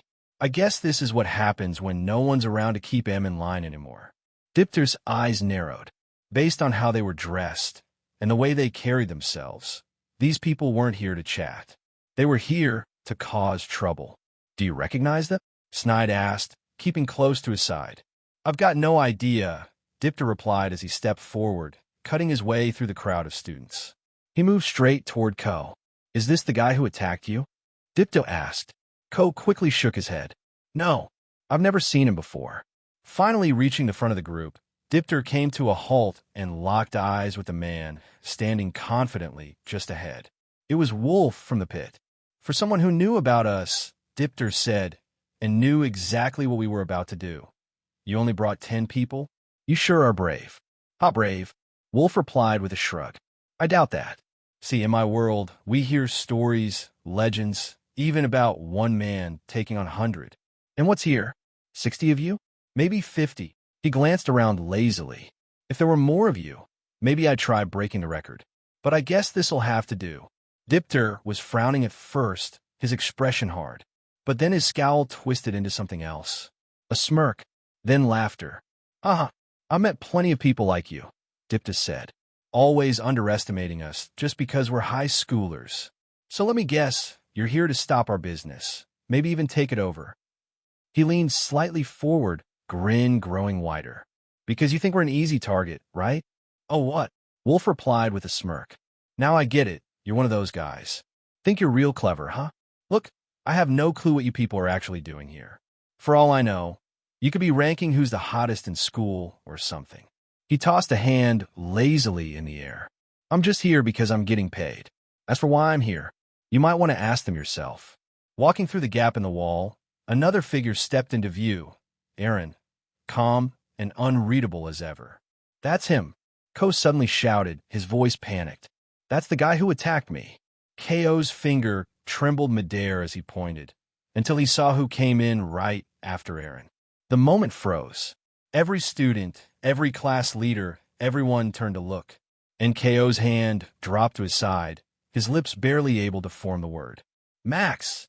Max stepped forward, walking with steady purpose.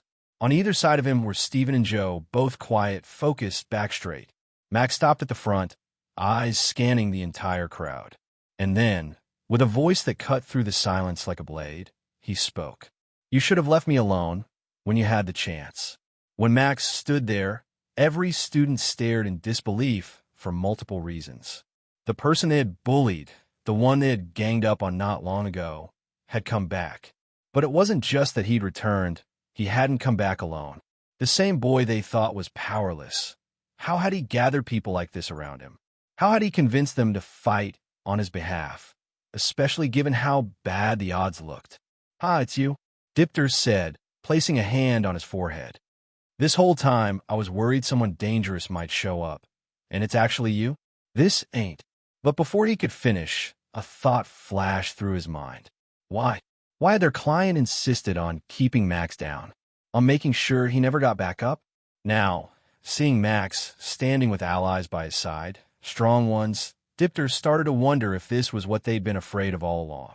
Dipter, Max began, voice calm but laced with venom, you're the one who made my life at school a living hell. He hadn't experienced more than a few days of it, but he remembered what it felt like. And he could only imagine what the real Max had gone through, day in and day out. You're the one who controls the entire school.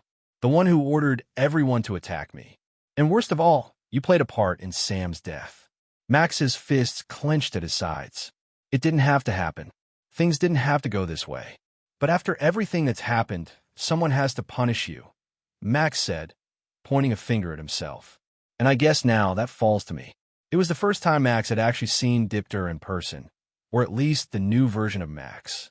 He hadn't even spoken a single word to the one responsible for turning his life into chaos. But he didn't need to.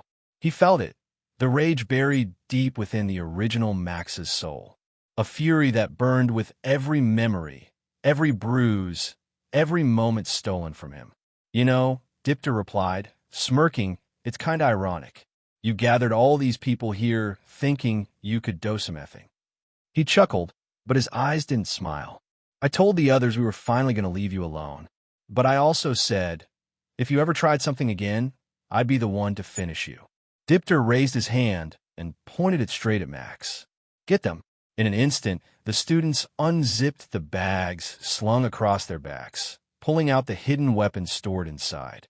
Bats, chains, iron pipes, they were ready. And so were the members of the pit. Wolf didn't wait. He charged ahead, faster than the rest, launching himself into the air and slamming his knee straight into a student's face. Crack! Oh, a cold crunch. I like the sound of that.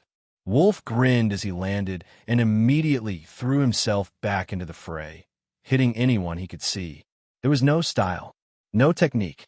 Wolf fought like a storm, wild, unpredictable, and dangerous, just swinging and striking at everything that moved.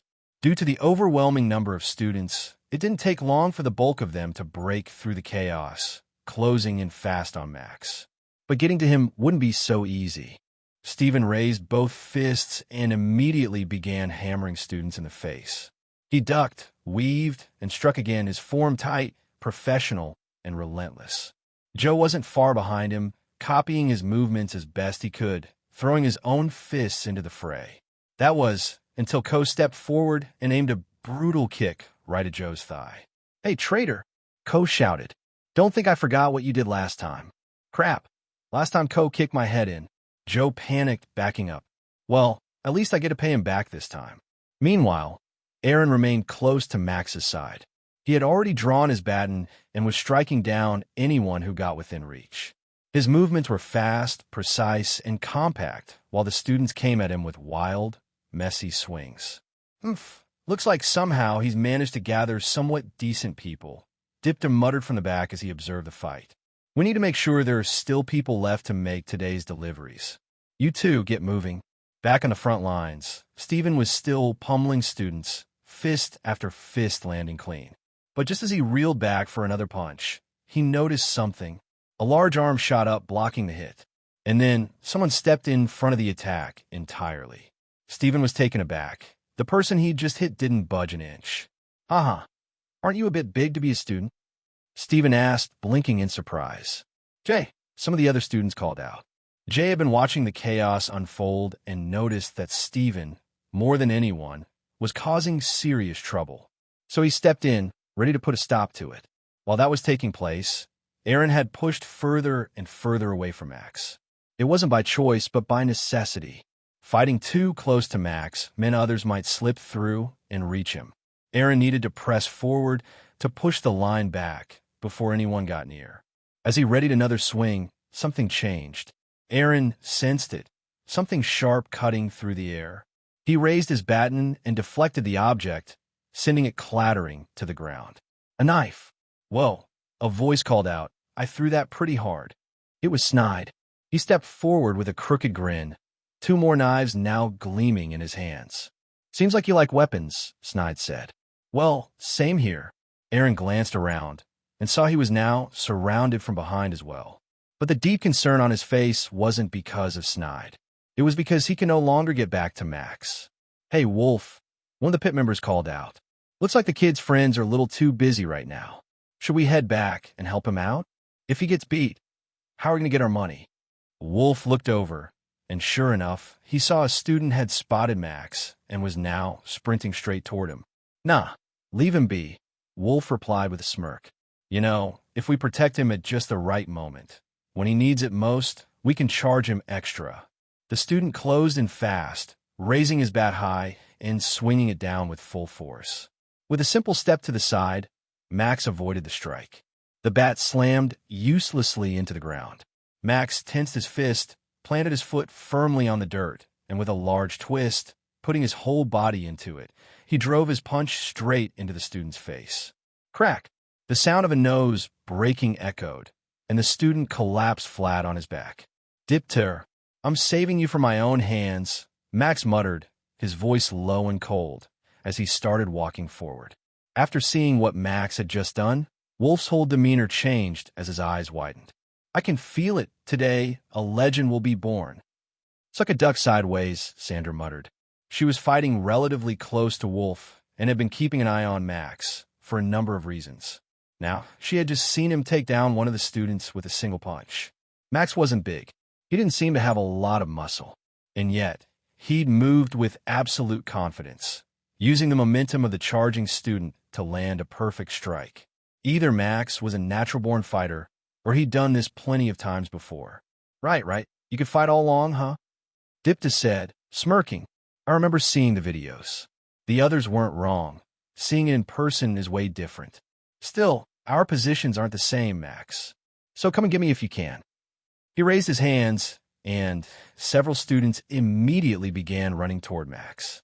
All the others were tied up in their own chaos. No one could step in to help. But Max didn't need them. As the first student came charging at him, Max lifted his leg and drove a powerful kick into his gut, winding him completely. The student's crumpled body blocked the path of the others, giving Max a second to breathe, just in time to spot another attacker flanking from the side. Max turned and swung, his fist slamming hard into the student's face. The student held onto a bat, but Max's punch had loosened his grip. As the bat swung through the air, Max caught it without hesitation and swung it hard, cracking it across another student's face. His teeth clattered onto the floor like spilled dice. Another rushed in with a knife, but Max didn't even flinch. He hurled the bat straight at his face. The student dodged just barely, stepping to the side, only to feel a sharp blow strike his wrist, forcing him to drop the knife. Before he could react, Max grabbed the back of his head and drove his knee straight into the student's nose. Blood splattered, but Max wasn't finished. He couldn't be finished. These people couldn't be allowed to get back up, not like last time. So Max yanked the student down again and again, slamming his knee into the student's face, once, twice, 3, 4 times, before finally hurling him into the crowd approaching from behind. With 3 down in quick succession, Max pressed forward, step by step, his eyes locked on Dipter, despite the growing wave of students trying to block his path. Some of those who had been fighting others turned toward Max now, realizing the tide of the fight was shifting. And just then, Wolf leapt from his spot, grabbing one student by the back of the head and slamming it into the ground. Sneak attacks like that are a no-no in my book. Wolf charged toward another student, and when the student swung a fist, he leaned back and quickly snapped forward like a snake, slapping both sides of the student's head. When Wolf looked up, the smile on his face remained as he saw the ruthless Max continue to move ahead. He had locked one of the student's arms right beneath his armpit and then punched at the throat again and again before twisting his own body, breaking the shoulder socket, and then kicking the student away. He's ruthless, that quiet kid, having gathered all of these adults around him. What did they do? Wolf thought. Did these kids even know what type of beast they were going up against? At the same time, as Dipta watched Max, the smile on his face had disappeared. In his mind, there was a large difference between the two of them. He had climbed to the position of head of the school, and now he was going to surpass regular high school delinquency. He was going to make his own power match those of the street-level gangs. How could just one student try to get in his way after all of this time? Fueled with anger, Dipter wasn't looking at the situation around him. One of the pit members had gotten relatively close. He had rushed in, and seeing Dipter, he had ran toward him, charging right at him. Dipter still didn't take his eyes off Max, and when the screaming man got close enough, Dipter spun his body and then let out a side kick. It dug deep into the pit member's stomach, making saliva spray from his mouth.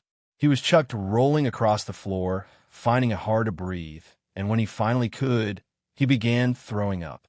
Crap. Make sure the other members are all right. Some of these guys got knives and are a bit too trigger-happy, Wolf said, as he rushed over to his fellow member along with Sandra.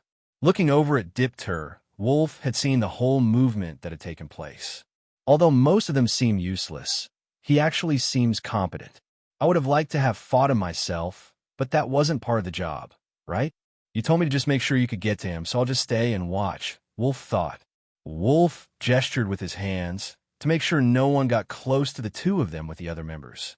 Because finally, Max had reached his position, where he was now only a few meters away from Dipter. I wanted to ask you, were you the one that ordered all of this? Max asked. Were you the one that asked Ko to do all of those things to both of us? F***ck me. Dipta said, this is why you've gone this far. This is why you've gone against me. Not because of money, not because of fame, or to build a legacy, but because of a little teasing. Shut up. Max snapped. Sam died because of the actions you took. You want to play these games, but you should at least know the bodies you're walking over to get to where you want to be. And everybody you take care of, there's someone else that cares for them. This is the consequence of your actions. Dipta started to laugh. You have no idea why we did what we did, right? Dipta said, but I bet you think there was some reason behind it. Maybe that's true with your case, but did you think that Sam kid was the first one? You think it's the first time something like this has happened? There have been plenty of kids that have died. In this world, we all play by the same rules. We're all on the same level. It doesn't matter if they disappear or not. All right, Max said as he pulled his fist in front of his face, all his fingers extended and then gripped down tight. If that's your view, then you can't complain about what's going to happen to you next. The pit members and Wolf were having next to no trouble dealing with the students. They had to be a bit more careful due to the equipment being used, but the students were clearly rough around the edges when it came to actual combat. At certain moments, the weapons turned out to be more of a hindrance than a help, with a noticeable bit of hesitation accompanying each swing. And then there was Wolf himself. He could sense the exact moment any of his members were in trouble, and his presence alone was enough to make an approaching group of students back off. He stood still for a moment, analyzing the situation with sharp eyes, his focus cutting straight through the crowd of students. All of these students, they're F ranks. I was hoping for E ranks, so our people could get a bit more experience, Wolf muttered under his breath.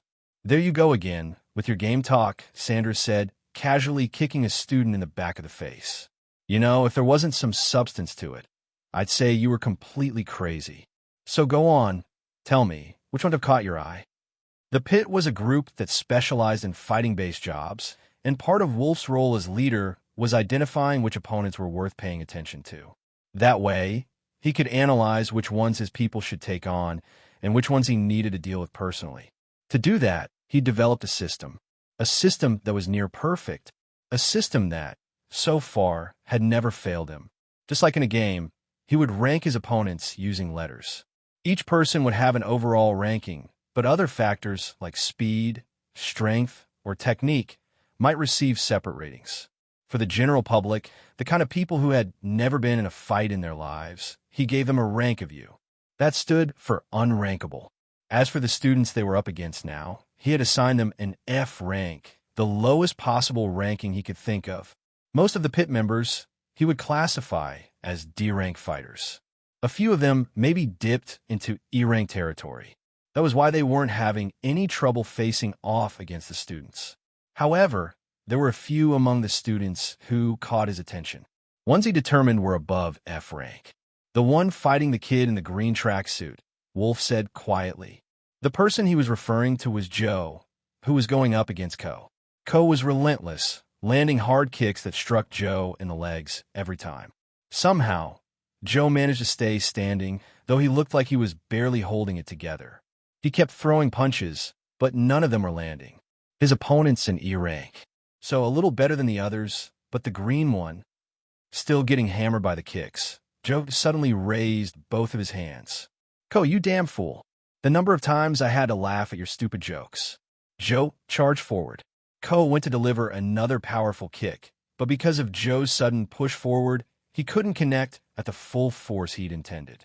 Joe then took a swing and nailed Ko clean on the chin. It wasn't just a lucky hit. He followed up instantly, his fists flying as flashes of his training sessions with Steven surged in his mind. Money, money, money. In Joe's eyes, KO's head had transformed into MIT's, and he unleashed hit after hit without holding back. When he finally stopped, Ko dropped to the ground, completely unconscious. The thing is, the green kid is ranked E as well. Looks like he's only just reached that level, though, and his opponent underestimated him way too much, Wolf said with a smile. As for the other delinquents you need to worry about, there's that guy with the knives. The way he handles them is no joke. I'd rank him AD. The person Wolf was talking about was Snide. And as for the other big student, I've got a feeling he's a rank C. That one's more based on my intuition. Sandra raised an eyebrow. She was honestly impressed. She knew just how accurate Wolf's ranking system was. So if he was giving students these kinds of rankings, especially as high as a C, it meant they were on par with some of the street gang members they'd fought before. And what about their leader? The one our client's about to face? And the ones who are facing each other now? Sandra asked. Dipter and Max still appeared locked in an intense stare-down, stuck in what looked like a silent conversation. He noticed Steven and Jay both poised to strike at any second, but so far, the only real clash happening was between Snide and Aaron. Aaron was using the baton, skillfully knocking away the two daggers flying at him from either side. He was blocking them well, but Snide was just as fast. Then, without warning, Snide hurled one of the knives straight at him. Aaron shifted to the side, letting the blade sail past, and immediately returned to fending off the incoming barrage. It's hard to say, Wolf answered, eyes still locked on the fight. I can't evaluate them properly if I haven't seen them go all out. If we're talking about Dipter, he feels like a rank B, which is why Max might have a tough time taking him down. Right, and since you rank yourself as a rank A, I guess that means you'd have no trouble dealing with that kid? Sandra replied, rolling her eyes. Of course, Wolf said with a smirk. But there's one person I can't get a read on at all, no matter how hard I try, and it's him. Wolf was carefully watching the ongoing battle between Snide and Aaron. Aaron was moving fast, smashing anything that got near him, while also keeping up with Snide's relentless onslaught. Come on, Snide shouted. Let me land a perfect hit. I need another one, just like the one I got on Max. As soon as those words left Snide's mouth, Aaron remembered walking behind Max up the stairs and the bloodstain he'd seen on Max's shoulder. Right then, Snide threw another knife toward Aaron. He moved to the side to avoid it, but this time he held out his hand and caught the handle mid-air. His eyes were filled with fury as he locked his gaze directly onto Snide. You were the one that hurt him? Aaron asked. The smile on Wolf's face crept wider as he watched the scene unfold. Now he was starting to get a clearer picture. I knew it. I knew something was up. That one is an S-class. Failure, and failure again. So many times, Aaron had failed to protect Max, to do the one thing he had sworn to do. There were plenty of reasons behind it. Part of it was Max himself, always stepping in and stopping Aaron from acting. But for the first time, Max had asked for his help. He was here now to do just that, to help Max, and to punish those who had punished him, those who had hurt him, those who had drawn his blood. It had been hard for Aaron to connect these high school students with Max's pain, until he heard it come straight from one of their mouths. His vision tunneled as rage built up inside him. Another knife was thrown his way, and without thinking, he caught it midair right by the handle. Oh, Snide let out a nervous laugh. Lucky catch. Aaron started walking forward, and more students rushed in to stop him. One of them had a bike chain in hand and lashed it out like a whip. Aaron quickly swung his baton, twisting it around the chain, then gave it a sudden pull. The force yanked the chain right out of the student's grip. With a swift flick, Aaron flung the bike chain at another student coming at him. The next one tried to kick, but Aaron moved fast, dodging the attack, slicing the student's hand to make him drop his weapon, then landing a sharp kick from behind before continuing his advance toward Snide. Snide could feel his own heartbeat pounding faster. He didn't know what it was. Just moments ago, he'd been attacking this man relentlessly, without even a hint of fear. So why was it different now? Panic surged through him, and Snide lunged forward. "Die!" he screamed, swinging both knives from either side. Aaron kept advancing, but in one swift motion, he stepped aside and used one of Snide's own knives to slash his arm. He quickly rolled beneath Snide's swing, kicked him hard in the legs, then slashed his other hand. Snide couldn't keep up. He didn't even understand what was happening anymore. All he could feel were his clothes tearing, his skin splitting. Before he knew it, his hands had been slammed by a fist or a leg. He couldn't even tell which, and the knives clattered to the ground. Then, one of the blades was driven deep into his shoulder. This is the pain that Max had to suffer. Aaron growled, "I will protect him from scum like you." Aaron gripped the knife again, ready to bring it down into Snide a second time, until a strong arm suddenly locked around his elbow and pulled him back. His arms were tangled with someone else's, someone strong enough to stop him cold. "Don't do that," Wolf said with a calm smile. He had been watching Aaron closely the entire time, ready to step in if something like this happened. "I'm scum, and if it were me, I'd do it. But for you, if you go that far against a high schooler, you'll have a hard time protecting him from a jail cell," Wolf commented. The words cut through Aaron's fury, pulling him slightly out of his rage. He looked down and finally realized what he had been about to do. "Thank you," Aaron muttered. "Don't worry about it. But remember, you owe me one. And having a favor from an S rank, like you, that'll come in handy." Elsewhere, two more were going toe-to-toe, and they were quite literally fighting head-to-head. Stephen was slamming powerful punches straight into the side and stomach of Jay, one of the largest students. His fists landed hard, and even Stephen's own knuckles were starting to ache. Then, Jay would swing in return, but Stephen was quick, always stepping back just in time to dodge. "What's wrong?" Stephen shouted. I can tell your heart's not in this. You're grabbing at me half-heartedly." As more hits came his way, Jay braced himself, taking more blows to the side. Though Stephen was skilled and fast, able to read Jay's movements before they even happened, he was right. Jay was struggling to put his heart into the fight, struggling to go all out against someone he had no real reason to fight. "Then why are you even standing in front of me?" Stephen roared as he launched a straight punch packed with every ounce of his strength. Jay lifted both of his arms and blocked the hit, but his forearms were going numb. They were hurting. "Arr!" Jay shouted as he charged forward and ran straight in. It caught Stephen by surprise when Jay wrapped his arms around his waist. "I do have a reason. How else am I?